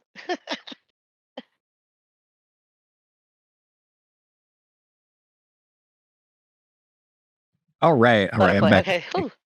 It That's is a relief. butterfly, yeah. Papillon is I was like, butterfly. No, my wife would be slapping me on the back of the head right now for mispronouncing that. She loves papillons. In fact, my dog is 1/4 papillon. So yeah, I really should have known that. I just never really look at the word very often, so that makes sense. All right. So I love the little alien dudes that you're drawing right now. That's just awesome. And I could tell you're an artist grotesque just because like the way that you're using red line and blue line and whatnot. Like whenever you're making corrections on an art piece, you're usually redlining it because that is just it's an easier color to identify contrast with black ink or pencil sketches. Okay, so it's certainly I know that you know what you're doing. Okay, Lady Mondegreen. It says grotesque here, so it might be. Let me just double check here. It is grotesque parakeet is the username on Magma. It will not preserve your username between Discord, so I don't know. You basically have to write your name or sign your name on the art piece for me to know who it is, right? So okay, who is it? It's Enid? It's Enid? Oh, you know what you're doing. You're an artist. Awesome. That's awesome. Hi. Yeah. No, that's awesome. That's so cool. So what I'm gonna do though is and I'm gonna let you do your thing. But I'm going to grab this little dude here who's been really, really finished here. It's fully colored in and whatnot. So I'm gonna use this little dude here. Is that Rhapsody? Is that yours? Yeah. Yes, it is. Okay, yes, it is. Awesome. So I'm going to use the snipping tool again. Boop, beep. And I just love this piece. It's so good.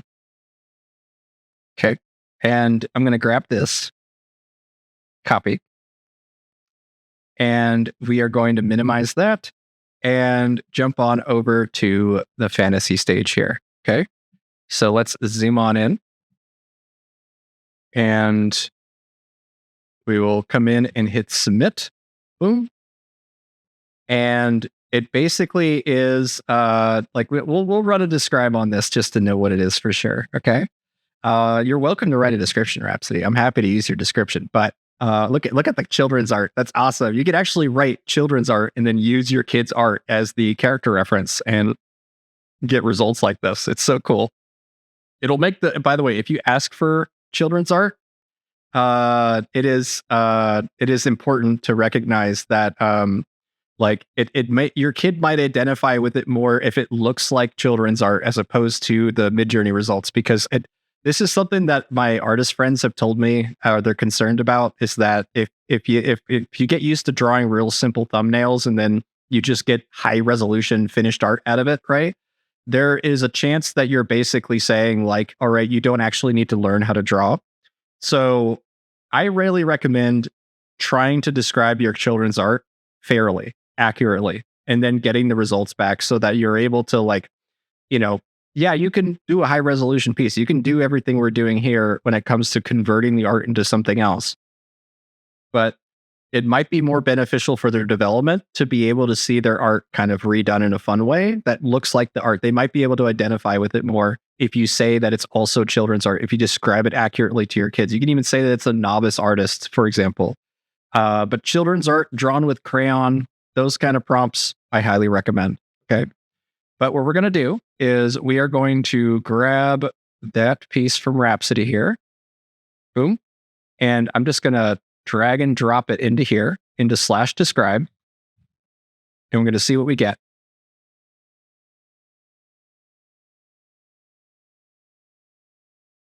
Okay, so we'll hit Imagine All. I rarely actually read the prompts. I'm actually interpreting the prompts more often than reading them, just because for me it's faster. I'm in turbo mode. Okay, so a lot of times the results that I'm getting, I don't really know if it's something that I want or not. It really just depends on the result here. This is Marvin. He is a floating dreams sheep and loves you. Ooh. Okay. So he's got no legs. Well, he's got little legs, but we got to make him floating. So this one, he's kind of floating.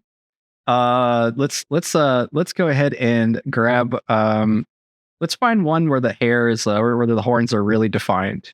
I like this one. So let's go for this one here. Maybe even this one. Okay. So let's do a variation strong. And now we are going to say that we're going to include the art at the front of the prompt. And we're going to say cartoon style Pokemon with pink body, white wool, and brown horns, blue eyes in a chibi animated style against a white background, vector art with a thick black outline, simple drawing, no shadows on the character. And it won't preserve everything that you write, especially the longer your prompt is. A cartoon style flying sheep or floating sheep, sheep Pokemon levitating in the air. There is a really fun prompt, by the way, that I've used a couple times in order to make action scenes and stuff, or just especially if you have a character being thrown into the air, right, against their will, especially spontaneous levitation. Spontaneous levitation is such a fun prompt to mess with, because you can essentially just make it as if you turned off gravity for your character, and sometimes you'll see them like kicking their feet up or doing something really weird. So we got the little floaty legs now. So boop. We also got boop. So let's boop these two. So look at that. Look at that. Yee! It's so cute. See, look at the little legs and how they float. That's so cute. It's just genius. It's just genius that this works as well as it does. Okay. So let's take this one here because it's really in line with the art. It has the two little legs in the front of it. So now let's try to describe, maybe, you know what we could do? We could actually go into Vari region here. And this is a little easier done on the new web editor because I have to work with a very, very small thumbnail of the art as opposed to like zooming in all the way and drawing with a pen. I'm actually going to now select everything on the outside of the character here. So let's just kind of come in and highlight around and then boop, try to grab all the negative space into there. Go ahead. Oh, me? Yeah. No, I literally just coughed. I'm sorry. Oh, okay. It's all good. It's all good. Couldn't tell. But we're going to grab all the negative space that's around the character here. Keep in mind, we have a description of the character and we have the art guiding everything here. So I'm just going to grab all of this negative space here. And you could see that I wasn't perfect. There's a little bit of the negative space I need to preserve here. So on and so forth, all the way through. Boom, boom, boom, boom, boom, boom. Okay, perfect. Okay. So with that being said, we are going to now grab, we have the link in the prompt. We haven't changed the prompt at all. Okay. But we need to get rid of the description of the white background, as well as we don't actually have anything written about the character. We have the character already fully preserved in the image. So I want to get rid of against a white background. Okay. And then I'm going to, in the front of the prompt, describe a scene. So like, let's do a vast landscape. I spelled vast wrong. Let's do let's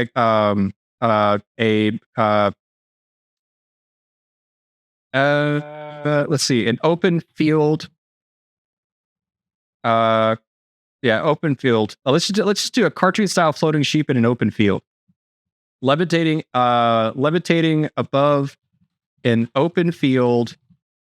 Levitating an open field. Let's just submit that. And then we're essentially only regioning the area around the character. Okay. And I can see you guys are already going ham with doing that with variation subtle or variation strong. But the reason I'm doing this with variation, with Vari region, is because I'm trying to preserve that original art as much as possible. And because we don't have to be that exact with it, we could essentially just follow the line art for the most part. We should be able to see it save most of the actual character proportions and all that stuff. So let's see what this does. It does take longer to do this.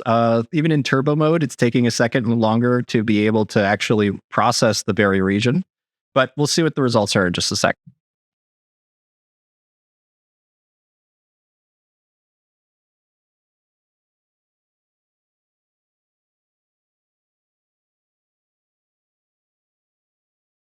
I love watching the evolution of that bright colored Phoenix thing. Right. So take a look at this though. Now we have it because we left the image link in there, because we left that look, it just added a background that matches the description. It's freaking amazing. Like just being able to do this to create your own little Pokemon cards, for example. You could do that. So let's go ahead and select the second one here. And if you wanted to, I'm not gonna actually do this, but you can go to a Pokemon card generator and throw this art in there as your Pokemon card, and then make that a card. Okay.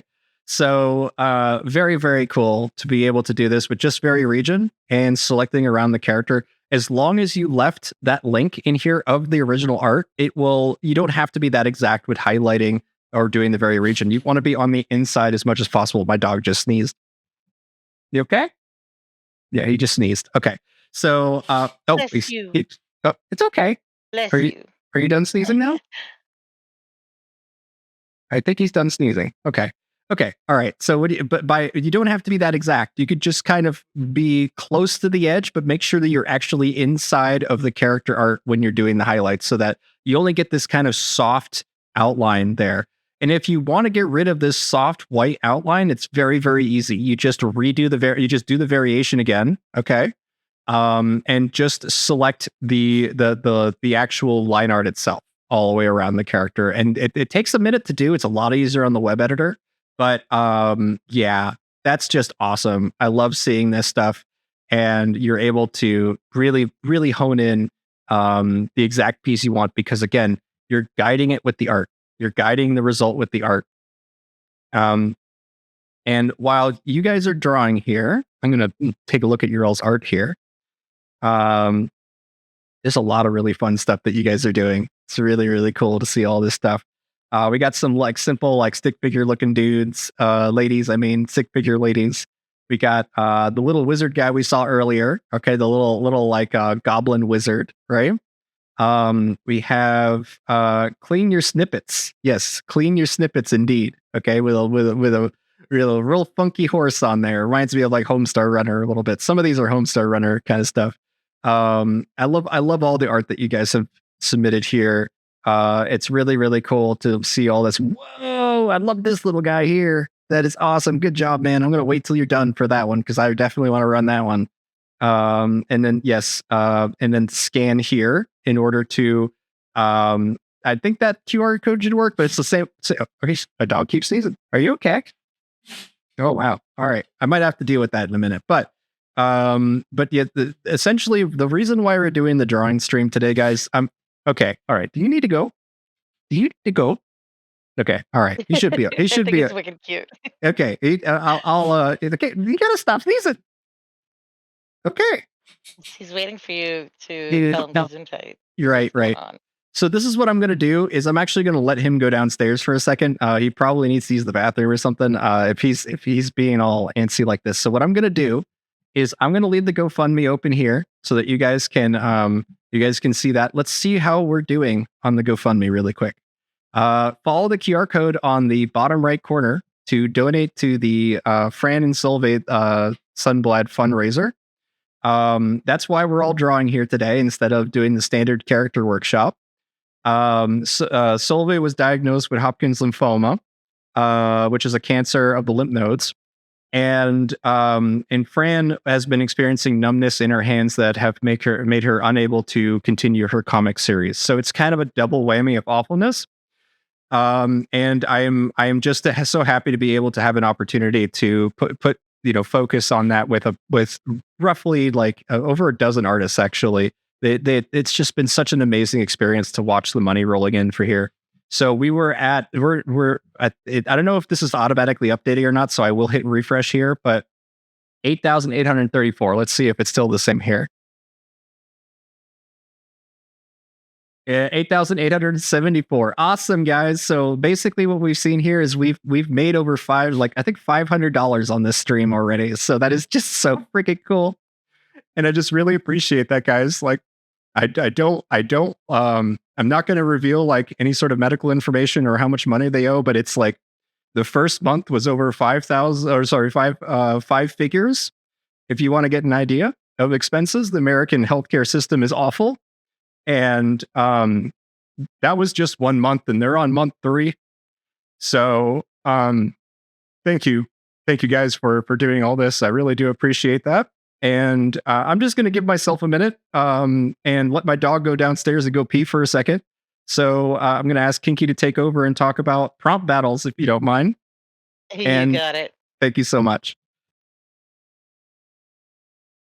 I think Victor's dog is being secretly passive aggressive. It's so cute. I have to pee, so I'll sneeze. So guys, if you're around this weekend,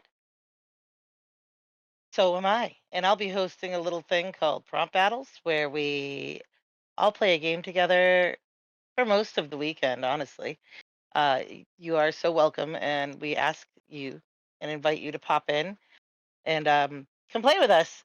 What we do is we put 10 minutes on the clock and draw. I'm sorry, prompt. Um, Kind of similar things that we all like think about differently and see how those differ and what we all came up with creatively. And then we put them into a poll unit and everybody votes, and the one who wins that vote gets a free fast hour and the chance to tell everyone else what to do for the next 10 minutes. You can get free fast hours from playing. You can get them from prompting and voting and hanging out and participating. We would really love to see you. A lot of the people that are here in the chat right now are there. Many of them don't ever speak, but I've gotten to know them over the last 2 years. Wow, 2 years. And they they get their point across because I speak for them when they type in the chat. Some people will stay all day and stay both days, but you don't have to. You can stay for a round or two. They last about 15 minutes apiece. Um, we'd love to see you. We start on Saturday at 3 o'clock p.m. I'm sorry, 3:30 p.m. Eastern, and we go till 10 p.m. Eastern. And then on Sunday we go from 10 a.m. Eastern to 6 p.m. Eastern. And I'm putting the links in the chat just so you can see what time they start in your neck of the woods, wherever you are. We do Sunday just a little bit earlier so that we can get our Europeans in there for a little bit longer, because usually they're going to sleep by the end of the night. Nothing speaks louder than a Snoopy. Snoopy talks a lot and has never spoken on the microphone. um, but I really do hope you guys come by. It's a great time. I'm looking at some of your pictures in here, and you guys are really, really friggin' talented. Just thought I'd throw that out there and let you know. I love when Midjourney resembles like the style of an artist that's not, that like just put it down on paper for Midjourney. I think it's really, really cool because it's wholesome. I love the little lamb. That bird. Is it a firebird? Can someone tell me who made that? I want to know. Who drew that on the canvas originally? I kind of stole it and started prompting it as the grotesque parakeet because I heard Victor say that, and I was like, oh, this is colorful like a parakeet. But now I see that a lot of people are prompting it, and I was just kind of wondering where it originated from.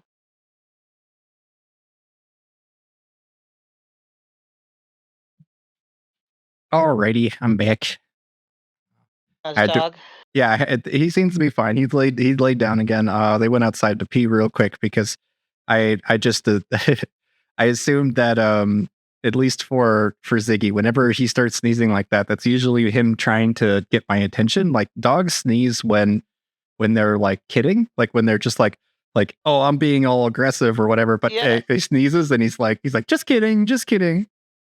And sometimes he'll just do it to get attention. You know what I mean? So I Yeah, think it's that's what he like was when somebody doing. like taps their fingers on the countertop to kind of remind you to do something, or Right. Yeah. It's he definitely communicates very, very aggressively in that way. Like he's very active, like he's an Australian Shepherd, so he basically does that PTSD face every time he wants food. He just hones in and his eyes are blank. It's so damn cute.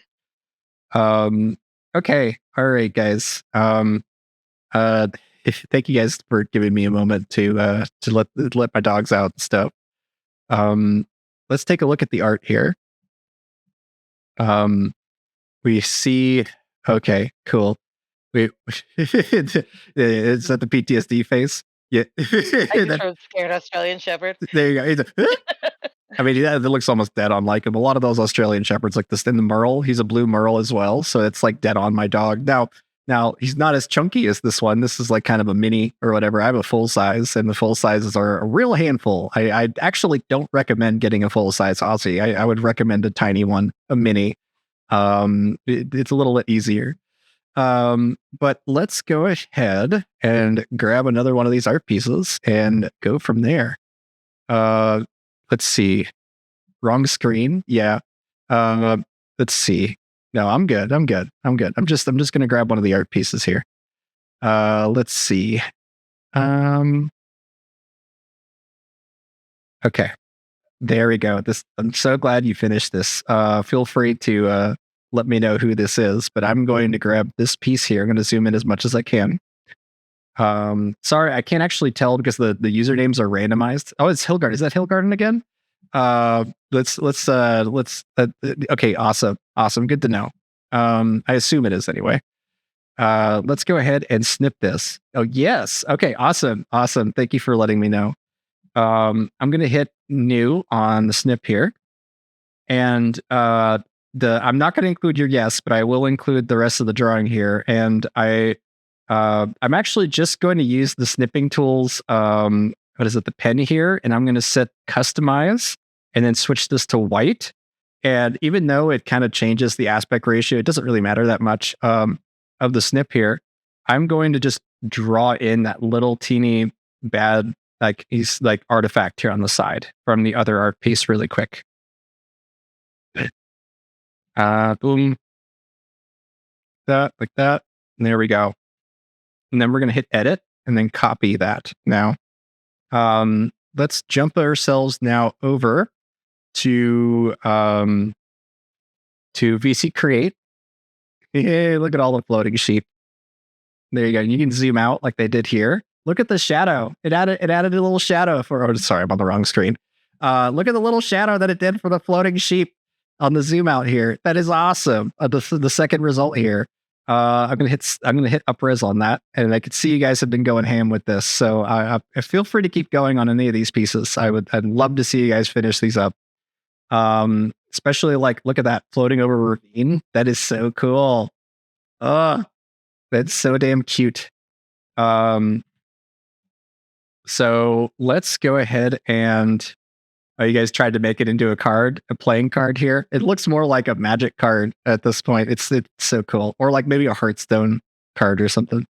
So now we have the floaty sheep here. Look at that. The fact that it added an accurate shadow shape to that is just nuts to me. The fact that it understands the shape and composition of this, like the shape of the character just based on the art, blows my mind every time I'm messing with generative imagery like this.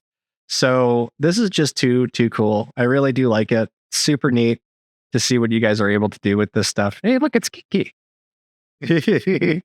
And you can see that if you do have an OC, you can just bring that OC into VC Create very easily. That's with the /prefers and stuff. So I believe I also have Kinky saved on my account, but you can just copy these links and save it onto your account with /prefer option set. Just to show you guys where that is, /prefer, and then option set, and then name it the name of the character, and then include the links as the value for that. Okay. So that's a very easy way to save your characters on your account. But what we're going to do is we're going to grab this dude here. And you know what this reminds me of? It reminds me of like the Rob Zombie art. Okay. From like if you remember Beavis and Butthead Do America, right? There's the scene where they're tripping on some sort of psychedelic mushroom in the middle of the desert. That is like heavily inspired by the Rob Zombie album art of the time. Of the 90s. So what we can do is we can basically describe it as that. So let's grab that link. I'm going to do /imagine, paste the link, and then I'm going to say Rob Zombie album art. And then we'll just let's just have that go as is as a standard image prompt. I'm not even going to worry. If you run Niji on here, it's probably not going to look like Rob Zombie's art at all, or like the artist that did the Rob Zombie album art. But we will probably get a character that kind of looks like he's doing that same walk. We'll just see what happens with these results. Thank you guys so much for joining here. We've had a pretty big audience this entire time, basically holding 60 people this entire time. That's huge. I really do appreciate that. And you can see, look at this. It's gnarly, man. That is certainly gnarly for sure. But let's go ahead and try to make it actually match the character here. So let's say first I hyphen IW, and then I'm going to say 2.5 to make it a really high, like reference the original art as much as possible. It's a Rob Zombie style album art featuring a walking monster. And then because it's the profile of him, we'll say profile. Profile perspective. And then hit submit on that. Let's see what we get on there. It's most likely going to look like line art because we have the image weight set so high. Someone ran a slash describing it already, but they describe it's like Pokemon Mewtwo, character Mystery Man. Like there's all sorts of weird interpretations that slash describe is going to do of your hand drawn art. Okay, it's not always a great idea to do it, but you do get some interesting results. Okay, all right. So yes, this is so much closer to what was actually drawn. Okay. So this is cool, but you can notice that it's trying to preserve certain aspects of the character itself here. So let's just not describe it as let's actually try to use Rob Zombie art as a style reference instead. So we're going to get rid of Rob Zombie style album art, and we're going to say a walking monster in a profile perspective. Okay. And then I'm actually just going to Google. I'm going to actually do this off screen here because I don't want, in case there is any unfortunate. Let me just grab one of the art pieces from Rob Zombie here. And yeah, we'll use this one. It's a very well known piece. And I will see if that works here. There we go. Okay. So this is from one of the album covers for Rob Zombie, right? So what I'm going to do is I'm going to hop us back over to to our prompt here, and then I'm going to write hyphen sref. So not character reference, but a style reference. Okay, hyphen sref, and then I'm going to paste the link that is the Rob Zombie art. So let's find that inside of my many tabs really quick. Where is it? There it is. Okay, it's the very first one. Get rid of all the other tabs for now. Okay. And I'm going to now paste the link of the Rob Zombie art as a style reference, and then I'm going to submit that. We might need to lower the image weight here. We'll see what happens. Let's see what you guys are doing. Oh yeah, there you go. That's Rhapsody's little dragon dude. Very cute. You could see that it didn't really understand like what exactly kind of lizard creature it is, but it is definitely preserving the composition of her art very well. It's very, very cool. We're going to scroll on down here. Oh, there you go. Oh, whoa, Hillgarden, you finished it? Holy crap. Look at this. Okay, I got to keep that open. That's so good. I'm going to definitely hop back into there. Oh, did it not like it? Good. It didn't like it for some reason. Hold on a second. Let's hop back over here and re-roll that. We like it, and that's what matters. Right. So let's grab the new one, the finished one that he has, Barky. Okay. And we will submit that as an image prompt to the front. I'm going to get rid of Rob Zombie style art. Say a walking monster in profile perspective. And then hyphen sref. And then we're going to grab that Rob Zombie art one more time. Shoot, I accidentally got rid of it. Hold on a second. History. This one? Nope. Just a second, guys. Sorry.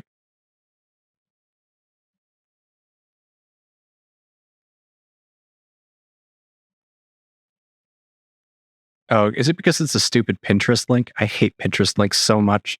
I'm going to try to just copy Garden, the... Sale Yeah, Garden that's said it's that. actually an old comic I did in the 90s called But Barky. He works as a children's what? plushie in the daytime What? and sneaks out in the That's night, night. and he What? never finished it.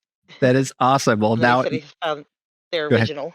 That is so freaking cool. I love you guys so much for doing that. That is so neat. So I what I'm going to recommend is that, I mean, if you're open to it, Ilgarden, feel free to like submit that character to the character portal, right? And other Midjourney users will actually finish that character, like the story for you if you want. You could basically say, hey, this is the plot. This is the original, like, piece that I worked on or whatever. Just give them as much information as possible by submitting it into the character portal, and I'll show you how to do that in just a second. But let's try to submit Rob Zombie's art as a style reference. We have the original, we have your finished art piece as the image prompt here. I'm going to hit copy and then submit. And I'm only hitting copy because we had an error last time. So let's see if that error repeats here.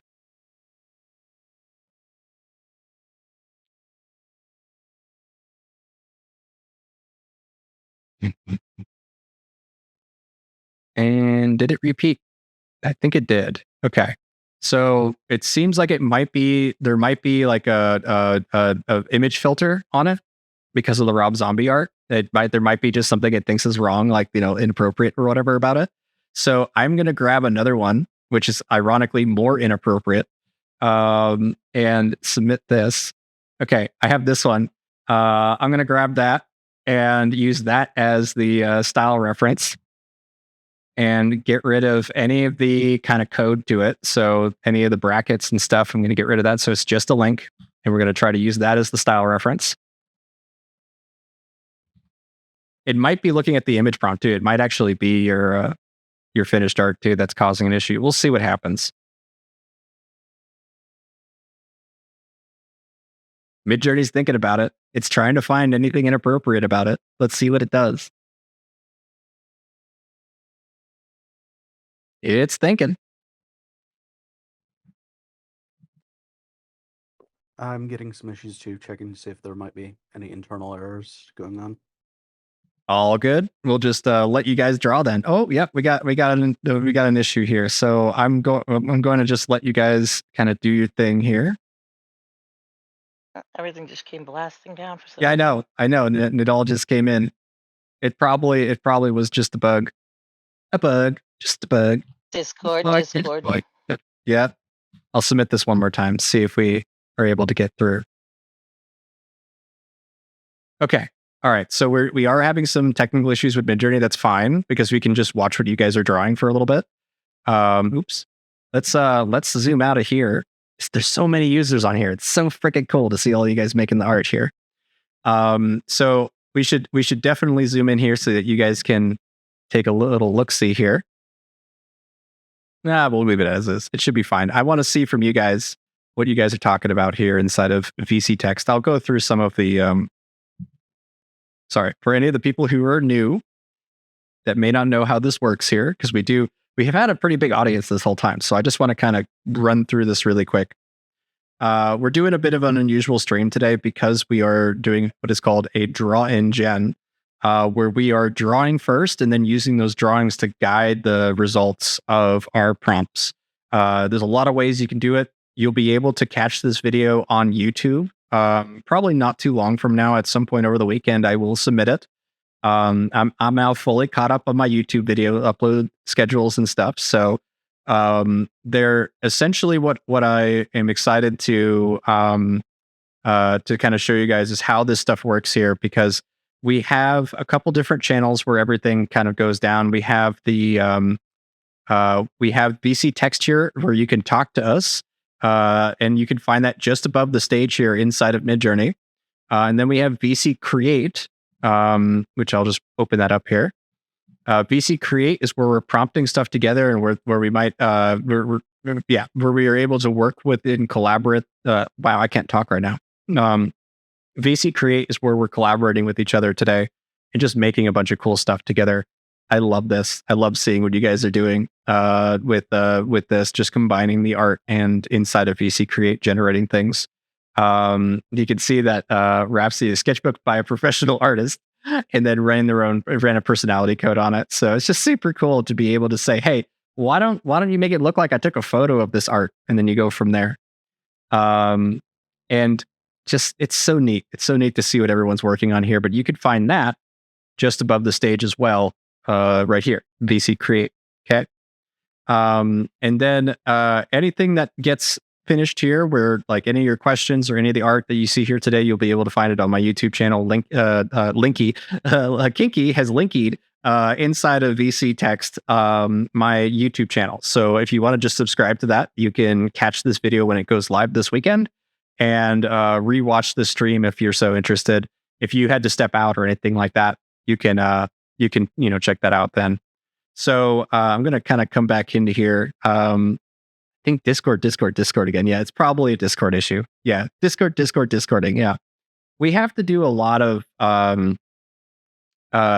we have to kind of bend over backwards for Discord to get this to work, right? Like you have to click on my image here, or sorry, my stream here on the top left corner inside of the stage in order to zoom in and see what I'm doing. So it's not really built for what we're doing, but it's a lot of fun to see it up on YouTube afterward where it doesn't have any of that stuff. We kind of clean up and edit it down a little bit for you guys. I've been doing less and less of that because I've gotten more used to streaming. If you don't know who I am, by the way, I'm Victor Gnarly. I am a former visual effects artist for Adult Swim. I worked on Moral and Robot Chicken, especially Titan Maximum, and a bunch of different shows on that network in the early aughts. That was my kind of heyday. Was then, and I was part of the same team that made the pilot for Rick and Morty as well. I didn't actually work on the show, but a little fun piece of trivia for you guys is that when I was on my way out, I walked into the writer's room of Starburns Industries, and I told them that I was moving back to Kentucky in order to start a creative consulting business. And Dan Harmon looks at me and he goes, "Well, that's freaking dumb." He didn't say those exact words, by the way. But yes, he called me an idiot for leaving the production and to start my own company back in Kentucky, because I was actually doing a completely different creative consulting business related to 3D at the time. So I basically said, I'm bowing out. And I told them where I was moving, to Kentucky's, but they were writing the Mr. Meeseeks episode of Rick and Morty that day. And that's the reason why Rick says it might as well go to Kentucky inside of that episode, was because I walked in there and they just wrote Kentucky on the wall. So it was fun to watch Dan and Justin kind of shooting. I shouldn't say that. They were just riffing off of each other, and I gave by being in that space for a second, they were riffing off of me in that way. And that's literally the only very, very small contribution that I have to that show. Otherwise, I have no credit. I'm not officially part of that production in any way, shape, or form. I was working on the Before Oral special just before then. And because Rick and Morty was all 2D and I was doing visual effects, so I was cleaning up some of the errors and problems that were inside of hold on, let me open up the drawing canvas here. Because I was doing cleanup work, I was essentially taking all the raw stop motion footage, the dailies, and fixing little errors, clicks, especially flickers, like flickering lights and stuff, slight changes in the color temperature of between every frame. I was doing a lot of cleanup stuff like that, but a lot of people don't really recognize that when you are when you're working with stop motion, the characters for every frame, when they take a step, you actually drill into the floor to mount them into place, or you're using an armature to kind of move the characters, and you basically mask around or remove the armature around the character digitally. That was most of my job. Most of my job is just removing the armatures or the little holes in the ground from when they drilled the character feet into position.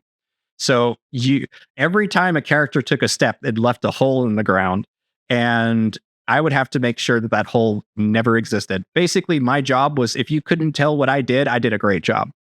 That was most of my job. So I'm very used to kind of like masking or otherwise hiding my art inside of existing art. And just to kind of give you guys an idea, I'm going to step away from the canvas for a second while some of you guys finish some of your pieces here. I'm seeing some really great stuff from you guys. Enid, I cannot wait to use yours once you're done. I love that. But what I am going to do here is just kind of show you some of my original works that I've made with Midjourney so that you guys can get an idea of what you can do using this method. Okay. Be like actually drawing to guide the art. Okay. So I'm going to open up a new tab here. Let's actually do this inside of Zoom here. And I'm going to go to my website, gnarlycomics.com. And inside of here, you'll find my comics. They're the standalone comics or my older stuff because I didn't really have a series in mind when I was just kind of prompting stuff. But I actually made some Tiff and Eve art for well before their Fran and I were like good friends and stuff. What I did is I animated this little gag because I always love the blackout eyeball gag. I think it's such a fun idea to do, and I used an AI video service called Pika Labs. Actually, I used Pika Labs to animate the third panel here. So the characters look around. There's lightning. There's all sorts of like effect that happens here. And then she drew the final panel. And so I did the blackout gag of the eyeballs kind of looking at what's happening. And this was well before we had character referencing or style referencing. I was just doing image prompting and trying to match her character art as close as I could. And then I was drawing on top of those results to make the final image look clean and nice. So this was one of my favorite collabs that I did. And I wanted it to be a little promotional thing for her as well. So I put the little bottom banner there with the QR code. And so this is Tiff and Eve stuff. It's so fun to see. And the main thing is she also made a comic with me where she did all the art. She did all the art for this one. The only thing I did was I generated the actual images inside of the portraits. Okay. So I'm just going to read this one really quick. It certainly seems surrealist. But they're still just knockoffs. Oh, you're right. Most of it is just rebranded plagiarism. It's my character jumping in there. This is objectively derivative. Who are you? And it's like, it's just a prompt of two famous things smashed together. Seriously, I don't care, is what Eve responds. Generating AI imagery doesn't suddenly make you an artist. Would you shut in? You need experience, skill, craft. What about this banana duct tape to the wall? And I said, it's not my fault the bar is set so low right now. And then Eve throws her drink at me. I love this comic. I love this comic because it's me being a jackass. And it was just so much fun to do it, Fran. We both did both pieces at the same time. And we're like just having fun trading off art and all that stuff.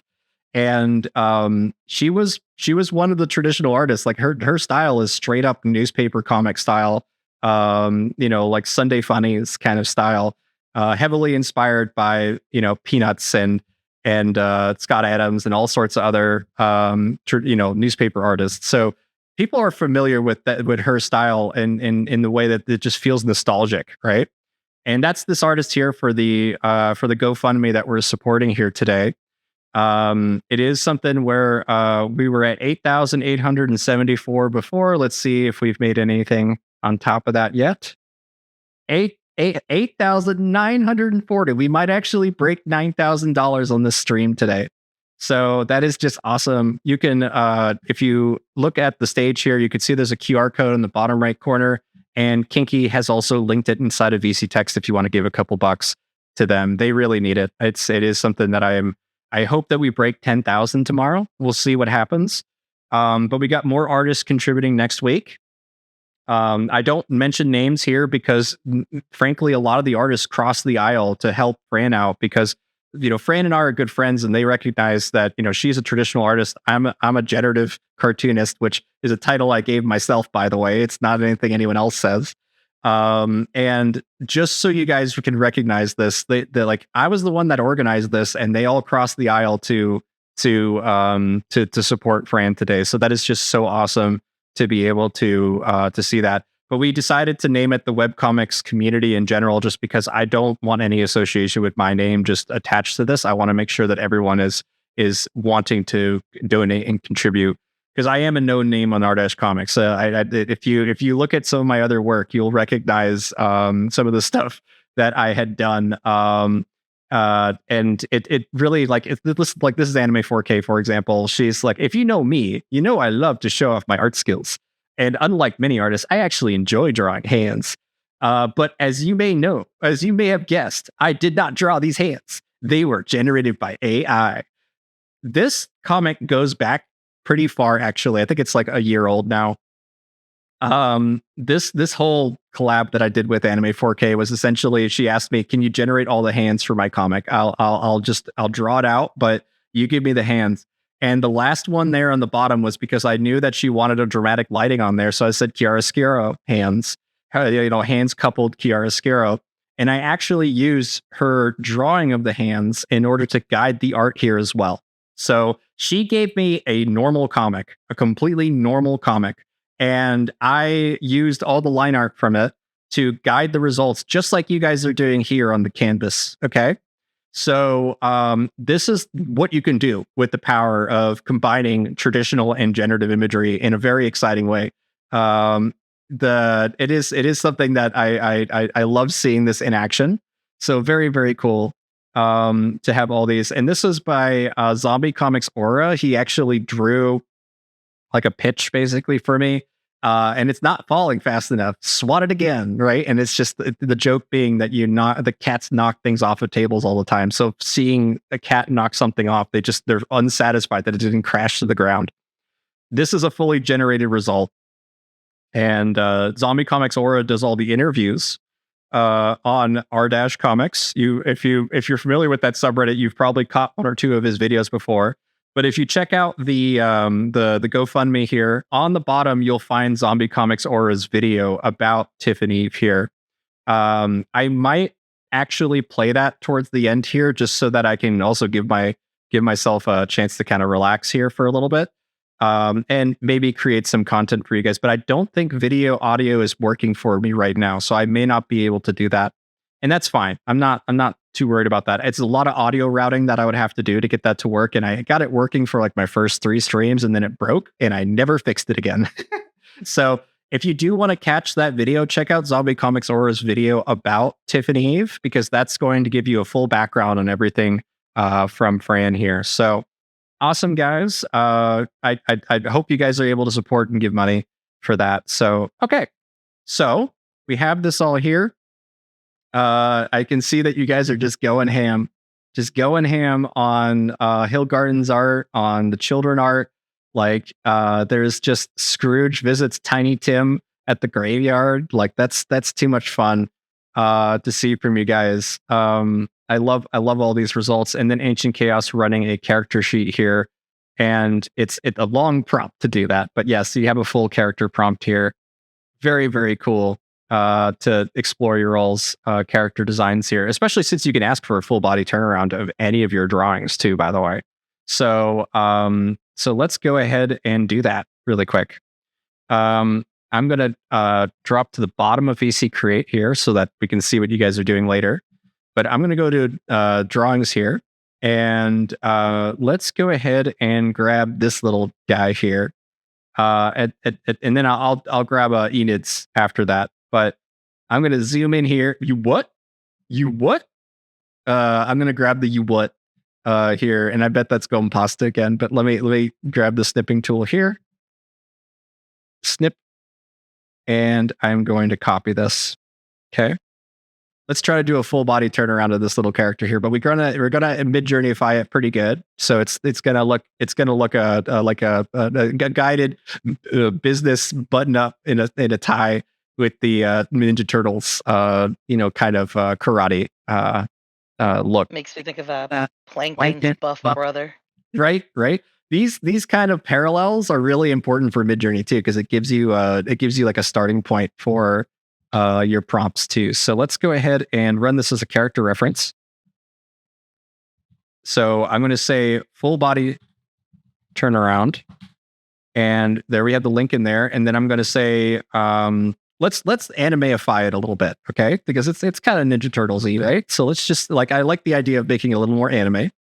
And then I'm also going to set the aspect ratio to 3:2. Let's just see what that does at first, and then we'll go from there. Style raw might be a good idea too. What? Why are they skirting on little roller skates? That's too cute, but it's funny and random. So let's see what this does at first. So you could see that we get some real random stuff. I really like the second one though. The second one's really goofy.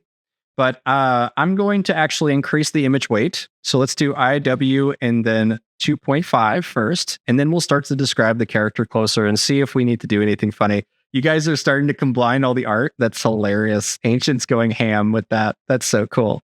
Okay. Yeah, all right. Scribes that you mentioned were actually from doing a character turnaround of all of them combined together. And then That's so cool. It's so cool to do these mashups that you do. It's so much fun. Oh man, that's so cool. All right, so you can see here that the initial result that we got by increasing the image weight is way closer, but we need to make it as accurate as possible for me to feel like it's faithful to the art. So let's do a full body turnaround headband, red ninja headband. What I'm basically doing here is I'm using the power of deduction to determine where the patterns are, what I need to apply in the prompts, all that kind of stuff. And then if there's a strong pattern that you don't want, you can use a negative prompt to get us away from that. So let's go ahead and see what we got for that. Yeah. Oh yeah. Let's do this one. The second one here.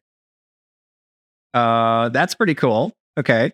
So what I'm going to do here is first thing we're going to do is we're going to try to mid-journey, like we're going to try to beef this up a little bit. Okay. So let's do a variation subtle. And we're actually going to get rid of the link that's in here because what that's going to do is we're going to remove the influence of the art itself. So all the line art, any sort of like slight inaccuracies and stuff, it will remove that influence here. So, oh wow, look what you guys are doing here. Snoopy Time Lord's already getting ahead of me and starting to make turnarounds with this. But I want to start with the character and then show you guys how to force a turnaround on it. He's blown in space. That's so cute.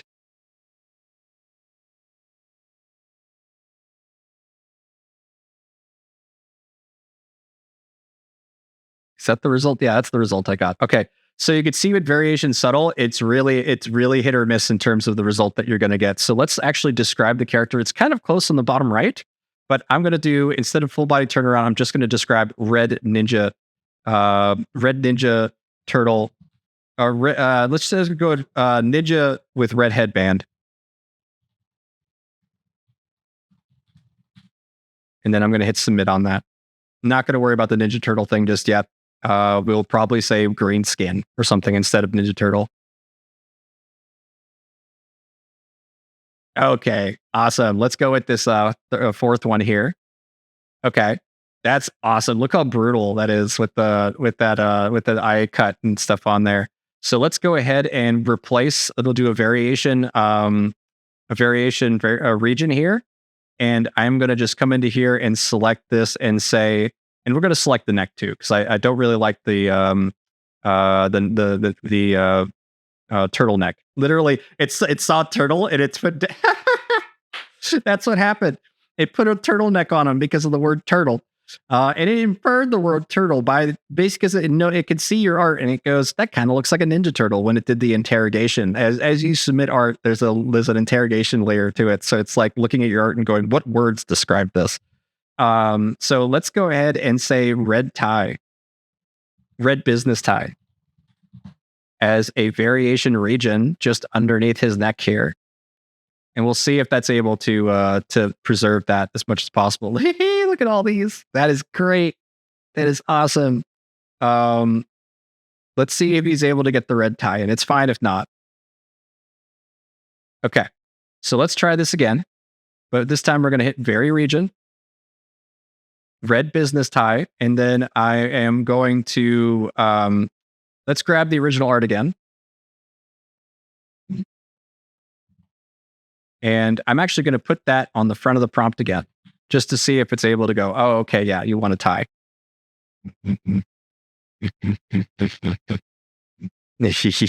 Yeah, some of these results, guys, it's ridiculous. Look at this first one here.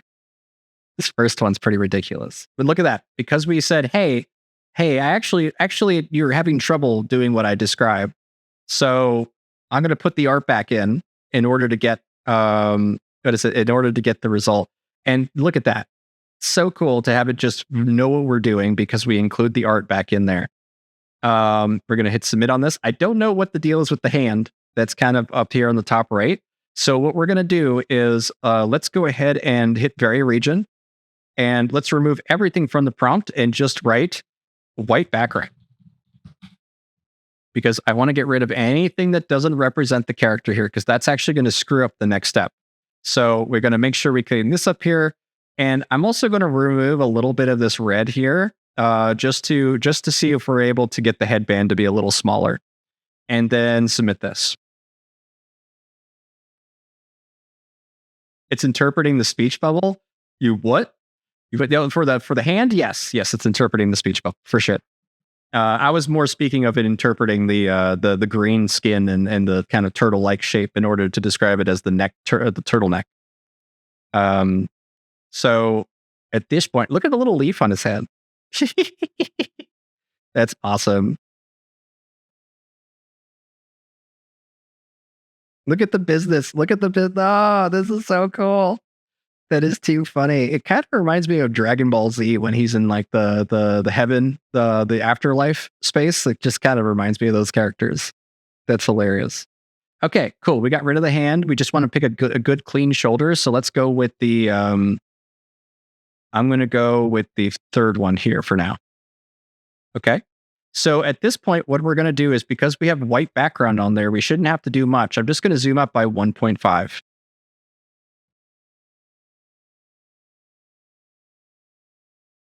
Again, we're using your original art to guide these results to be able to make it. Oh, it added the sword inside of the headband. That's cool. So let's go for the second result here. And the one thing that really makes this work better is if we get rid of the ground plane. Okay, so we're going to hit vary region. And then we are going to just select anything that represents the floor, because the floor is going to basically heavily basically make the results a little bit skewed to always keep the character in one part of the canvas here. And what my goal is actually just to get a floating, white image of the character there. So let's just go for this. An isolated negative space around the character, if you want a technical description. So let's go for the second one here. Okay. And I'm going to go ahead and do a custom zoom just to get us a little bit more canvas, because we're going to need a little on the right and a little on the left in order to do the next step here. We are basically going to hit the zoom to 1, so it doesn't actually zoom out at all. And then we're going to widen the canvas a little bit. So let's do a 5:2 instead of a 3:2. This is a lot easier with the new web editor, by the way. You can just do this very easily by adjusting the cropping.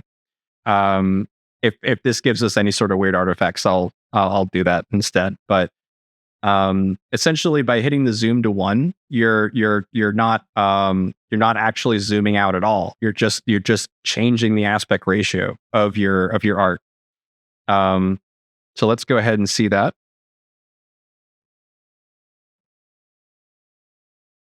Zooms usually take a second. Sorry, guys. I love all these guys, man. The ogre, business ogre.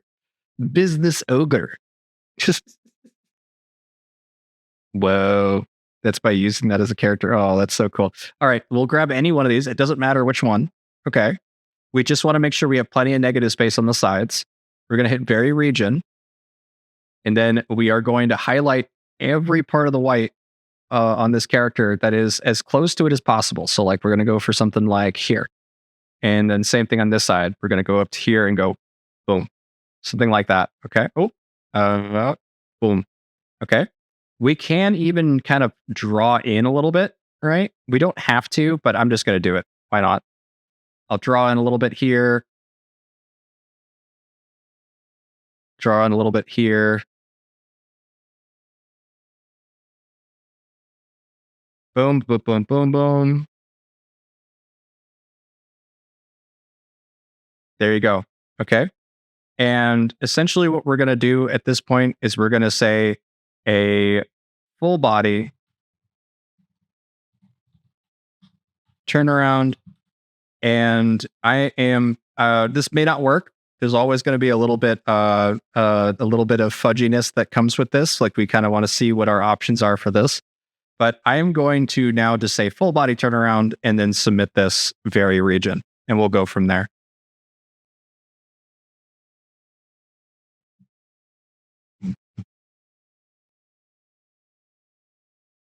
Maybe Victor's not as gnarly as maybe Victor's not so gnarly after all. Traditional artists probably. I the artists that actually know me, that actually have talked to me, they recognize that I'm what is it, that the image that has been kind of portrayed as an AI prompter nerd or whatever, they're not very accurate to me. Actually, it's the fact that they can't see the actual art that I apply to my comics and stuff is more of a testament to my previous Hollywood visual effects skills, honestly. But you could see here that full body turnaround, it basically understood it as kind of like an ogre-ish, in a business suit, with the the best result is actually the bottom left, but it is not seeing it as a turtle, right? Like a ninja turtle. So let's allow ourselves. I see what you guys are doing there.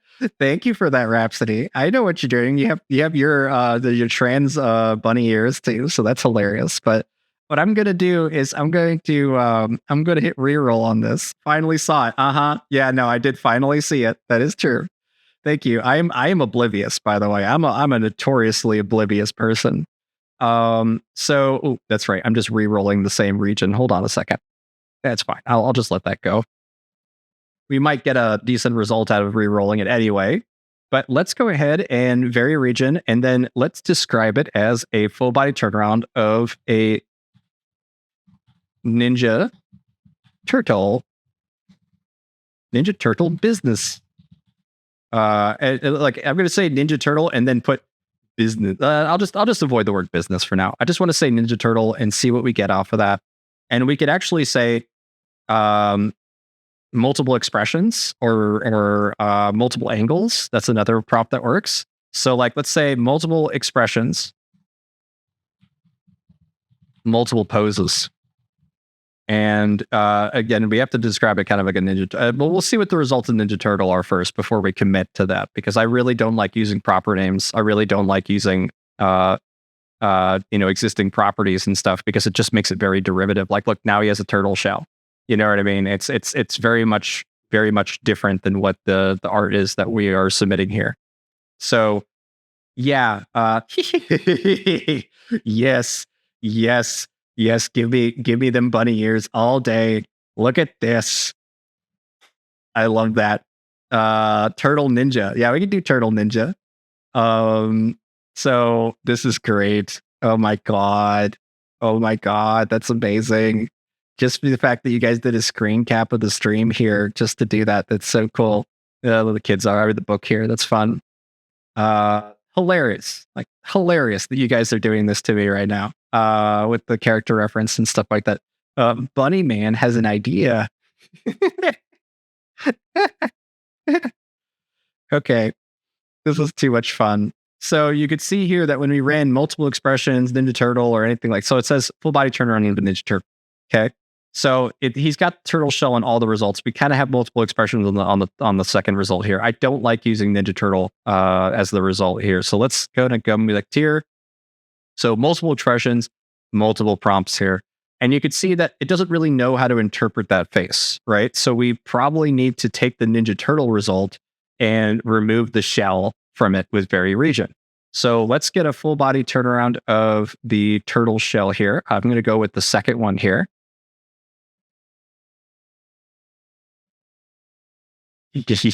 Yes, I love all these bunnies. Oh man, that's too funny. Oh, yes. Look at them go. We will have a link to all the images that you guys generate here on my server, as well as just available for you guys. So this is too funny. I gotta have the drawing thing with my head like this every time you guys do it. You're gonna just keep putting bunny ears on me, but I think it's hilarious. Adolescent transformed martial artist exoskeleton reptiles. Ooh, that's a good one. But let's go ahead and just try to see what it does here for this. So we want to make sure that we bring in as much of this character art as we can. So I'm going to hit vary region, and I'm going to basically describe the outfit here. So let's go for let's grab the front of the belly to make sure it starts to make a tie, something like this. Okay, and then I'm going to grab the back of the turtle shell, something like this, and then I'm going to say red tie, business shirt, gray business shirt, red tie, gray business shirt. And we'll see what we get off of that. Then I'll run 1 or 2 pieces here. We do have an after party that we do on my server. If you want to come on stage and talk with us, ask questions about your project, or otherwise like directly link to what you're doing, like be able to basically either collaborate or do a creative consulting with us, you can join our server. And Kinky and the Kinky gave us the link so you can join, but it is certainly gnarly all the way down. But you can, the show after the show is what Rhapsody linked here, because Rhapsody sometimes co-hosts me with me here, but she's almost always at the after party. So it's a lot of fun to have the regulars come in and just hang out and chat. But I'll be there for a little bit to answer questions and stuff. I am loving all the art that you guys are doing here. I definitely want to finish this one little generative imagery here, and then we're going to check out the art and go from there. So you can see here, we're starting to remove the turtle shell. We're starting to bring back that gray shirt. Iterative prompting tends to require that you do this in stages. There's a lot of AI bias. You could see the back of his head, the back had the shell. So we need to now get rid of that bias as much as possible by essentially removing parts of the image that share those things. So let's grab the back of the character on both of these results like this. Okay, something like that. And we want to make sure we grab his back here. This kind of bulky spine is pretty cool, actually. But I'm going to get rid of that for now. And then I'm just going to submit that. It might put a tie on his back because it's seeing the similarities of shoulders and all that kind of stuff, and just kind of going from there.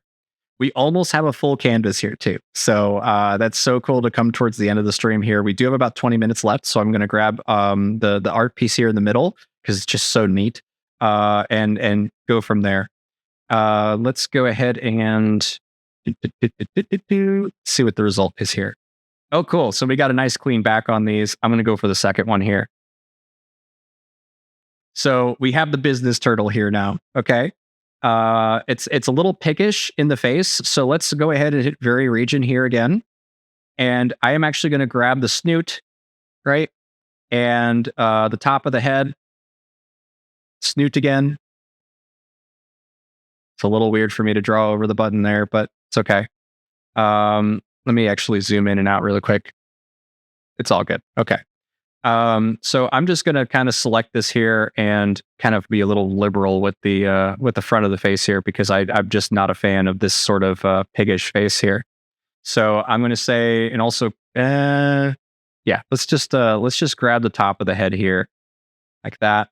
And now we're going to say, Turtle Ninja, like Ancient recommended, Turtle Ninja, and then hit submit. This should be the last part for creating a full turnaround that you can use as a character reference. So you can either remove or snippet each one of these poses and then save that as a character inside of your /prefer. Or you can, let's actually go for either the second or the first one. I'm going to go for the first one. Now here's a really cool thing. Now that you have all these angles and stuff inside of one prompt, I really like this result actually. Now that we have all this stuff here, we can come in and say custom zoom, hit the zoom to 1, okay? And then we're going to say multiple action poses, okay? And then hit submit.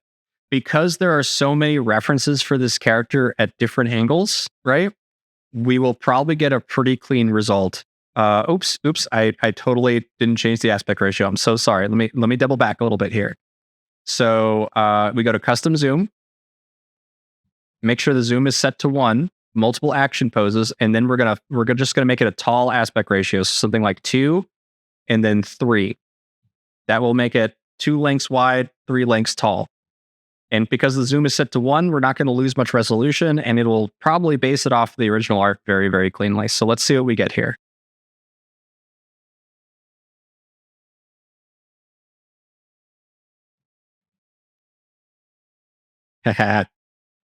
Awesome. All right, so you can see here that we got the action poses of the character. This is a ton of fun here. It is certainly needed. But look at this. Look at this. It did it. It just did it. It just knocked it out of the park for us. And if you want to keep going, just keep like in painting into this area here. So like now we can go very region. And because we have multiple action, we've proven that the multiple action poses works. We can just kind of select this area up here and then hit submit again. Okay. It is super, super neat to do this.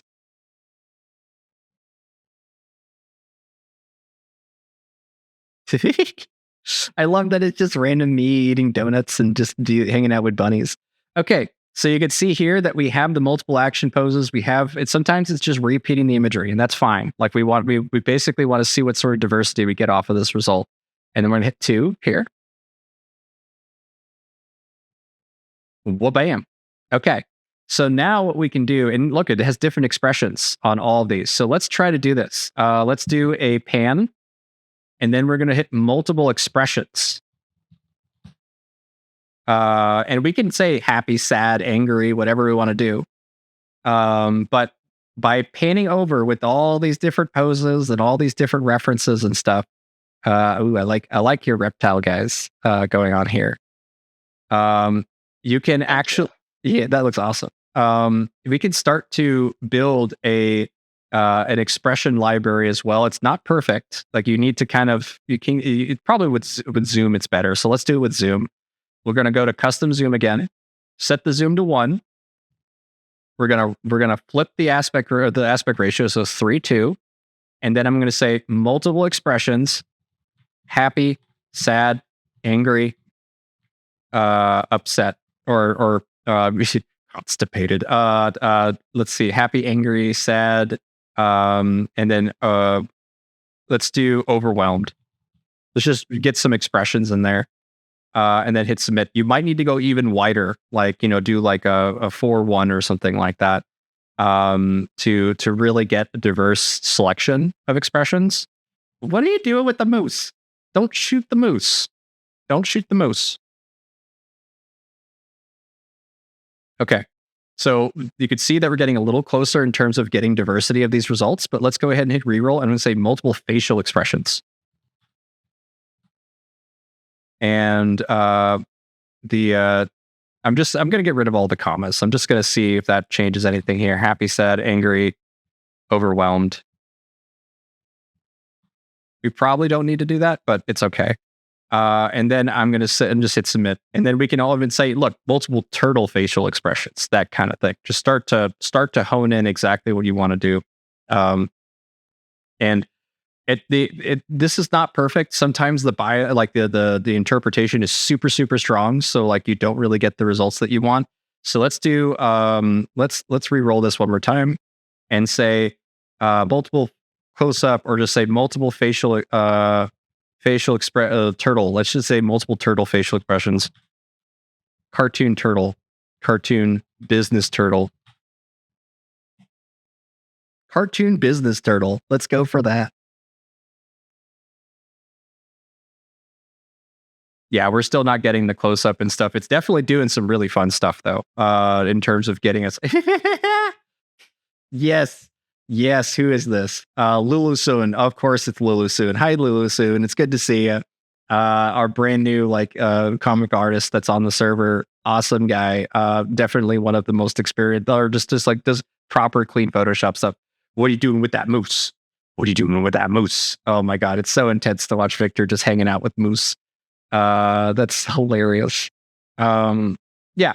So go ham with the zooms, go ham with the expressions, try to figure it out. I didn't really get what I wanted when it came to getting the close-ups, right? We might even have to just literally ask for close-ups, but it will help out a lot to do that. Okay, And I know that there was already some people using the art that's here, but I'm going to now hop back over the canvas. And there's the turtle dude. We're going to zoom out, and I'm going to grab this one. Okay. I love this. It's so cool. It reminds me of like the DeviantArt from like, hold on, let me zoom out of my canvas here a little bit for you guys so you can see. Yeah. This reminds me heavily of, okay, let me zoom out a little more here. Okay. It's fine. I can't show the whole thing, but it's fine. It reminds me of like the late 2000s DeviantArt kind of stuff. There was a lot of that sort of like pudgy alien kind of looks, right? I mean, Sonic the Hedgehog was super popular when I was when I was a DeviantArt artist and stuff. There was so much Sonic OC, and there's still tons of Sonic OC. It has not stopped for 20 years, the 20, 30 years now, just Sonic OCs constantly. But if we now use the snipping tool,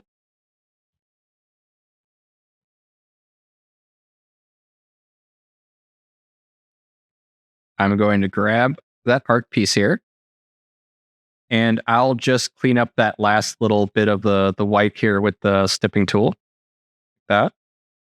And boom, copy this, and then I'm going to bring it over to the stage here to VC Create.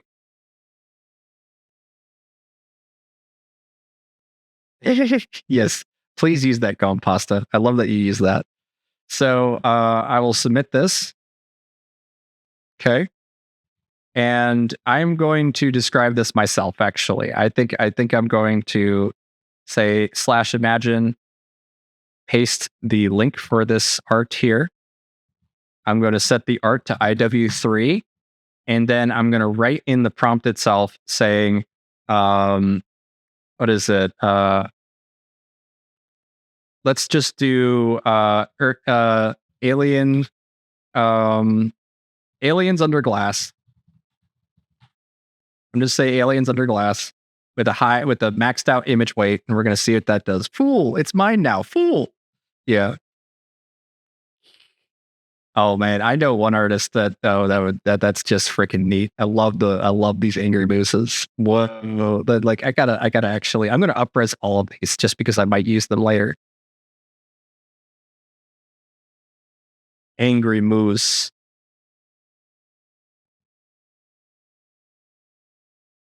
What the heck is going on? What are you doing with that moose? The moose the moose lightning. So cool.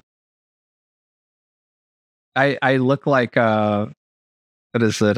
There's a couple of famous early 90s characters that look like this. It's so cool. Okay. There it is. Okay. Aliens Under Glass. Such a similar style already, like immediately because of the extremely high image weight. We are knocking it out of the park. Okay. So let's go ahead and do the third one here. And is that a JoJo character? A truly handsome guy from Going Bust. It's totally a JoJo character right there. Oh no. This is already super cute. It's already kind of reflecting the art really well, but let's do a variation subtle of this, and then we're actually going to remove the art. Okay. And then hit submit. So it's going to try to preserve that composition that's in there from with the generated imagery now guiding it instead of the art itself. And we are basically step by step moving away from the art, but we are seeing so many similarities of the character designs. And like you could say, oh, they have crowns on, they have kings, some of them are like heavenly angel, around their heads. Like there's a lot of potential for describing the art accurately. And for the result that we got, it basically just was like, okay, I don't really know what you want to do, but I'm going to just change around some of the line art here. It looks like there's a tuba on the top left there. So let's upres that one. Yeah, this is cool. That's awesome. All right. So again, we're getting closer to what this is here. But once you do have the generate imagery, by the way, you can actually come into here and say, let's actually just zoom out by 2 times and see what sort of result we get off of that. You can also do creative, the upscalings and stuff will be something pretty interesting when you use original art inside of creative upscale. Like it basically does weird cleanups of your original art in a way that you may not be expecting. Wow. Did you run it as a character reference? Yes, you did. Oh, it's so cool. But it was me, a gnarly, in the JoJo Bizarre reveal in Dio style. Yeah. That's too funny. I know way too many people that would find this absolutely hilarious. But it's me, Dio. Dio. Yeah, that's great. Okay. Oh, look at this. Look at this. It did like a snow globe. Okay, so you could say, yes, these are actually aliens in a snow globe and just have it like step by step getting farther and farther out and more interesting. But look, it actually added the little aliens on the outside too. Look at that. That's awesome. That's just freaking neat. Freaking neat to keep messing with this. Now, granted, the character designs are very off from the originals. They're close in the sense that they're just big googly-eyed alien guys. But the more and more you kind of mess with it, like every iteration you do, the farther away you get from your original art. So it's really important to have a character reference ahead of time to keep the consistency the whole way through. That's why people are able to just edit Victor into things and just mess around with that. Okay, that's it for me. We do have. I'm going to do one last shout out for the GoFundMe here. You guys, it's so awesome to see the art that you guys have been making here. What I'm going to do is I'm going to file and export or share as PNG. So let's do share as PNG. Now I have a PNG of that, and I am going to paste that here inside of VC text for you guys. And that way you guys all have it now. It's right above the GoFundMe link that Kinky had just posted here. It was super fun drawing with you guys. This is the first time we've ever done this on Midjourney. We've done Twitch streams before, like one or two of them. One of them was with Fran, by the way. If you go to my Instagram, you could find Fran and my draw and gen together. But if you click on this GoFundMe here, I would love to see you guys be able to contribute to this and get some money for them. We're almost at $9,000 on this fundraiser. And it's just so cool to say that, we're only $60, like we're only $160 away from breaking 5 digits, which means that like it means that their first bill is totally paid for. And I'm just so thankful sorry, I'm getting emotional because I do really love these people. And I am so thankful for everyone who's contributed to this. It's only been 3 days since we started the GoFundMe. So seeing this much support has been amazing. One of her patrons submitted $1,000 to support her. That's just how much her fans love her. So just thank you guys so much. Thank you guys for submitting that and drawing with me today. It's just so much fun to do. But feel free to join. Feel free to join Gnarly Studios here. I saw that we have at least like 20 new members, which is so cool. But join the Gnarly Studios here, and you can come on the stage and actually talk with me directly, and Rhapsody and a few other the mods there, as well as anyone else that wants to come and join and talk. As long as you're not a jackass, you can hang out with us. It's all good. But you don't have to have a mic on. You don't have to talk. You can just hang out, and we'll just see what you guys want to do together. And if you're wondering where that is exactly, what you do is you go to Discord here. You see on VC Text there is the link to join the server right up here that Kinky has put together. And inside of here, if I just show my servers really quick, I'm going to open up Gnarly Studios. And inside of the Gnarly Studios itself, you'll see that there is a voice chat that'll be opened up here in a minute. So I'm going to do that for you guys really quick. Right here. And I will remove the private on there, or one of the mods will by the time we get there. So thank you guys so much. Feel free to jump in the Gnarly Studios and we'll all hang out together, gen stuff together. I want to see more gnome art. I want to see a lot more gnome art for you guys. So, and then I'm just going to read the comments here really quick. Hillgarden, I wish you friends best. This was so much fun. Thanks for doing it, Vic. I need sleep. Catching a train in the morning. Yes. No, thank you so much for all the art, Hillgarden. That was awesome. The Fungi Mancer, awesome stream. Great cause. Thank you so much. No, thank you, man. Thank you. You've been such a consistent contributor here. It's just awesome. Really smart. Thank you so much. No, thank you. Fungi Mancer, Enid, Pixit. Awesome. Thank you so much. Love and creativity. Awesome. Awesome. Yay. Good time drawing with friends. Yes.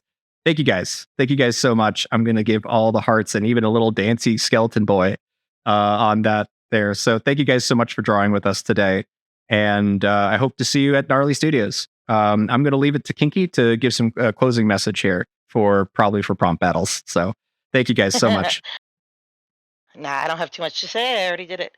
But I do hope that I see you there this weekend. And if you want to see the links for that, they're up in the event calendar on the top of the server. But maybe I'll see you over at Gnarly Studios if I can get over there today. But I Oh hope you all yeah. have a wonderful weekend. And if I don't see you before next weekend, before next Friday, I will see you then. Bye bye. All right. Bye guys. Thank you guys so much. See ya. Wiggle wiggle. Wiggle wiggle.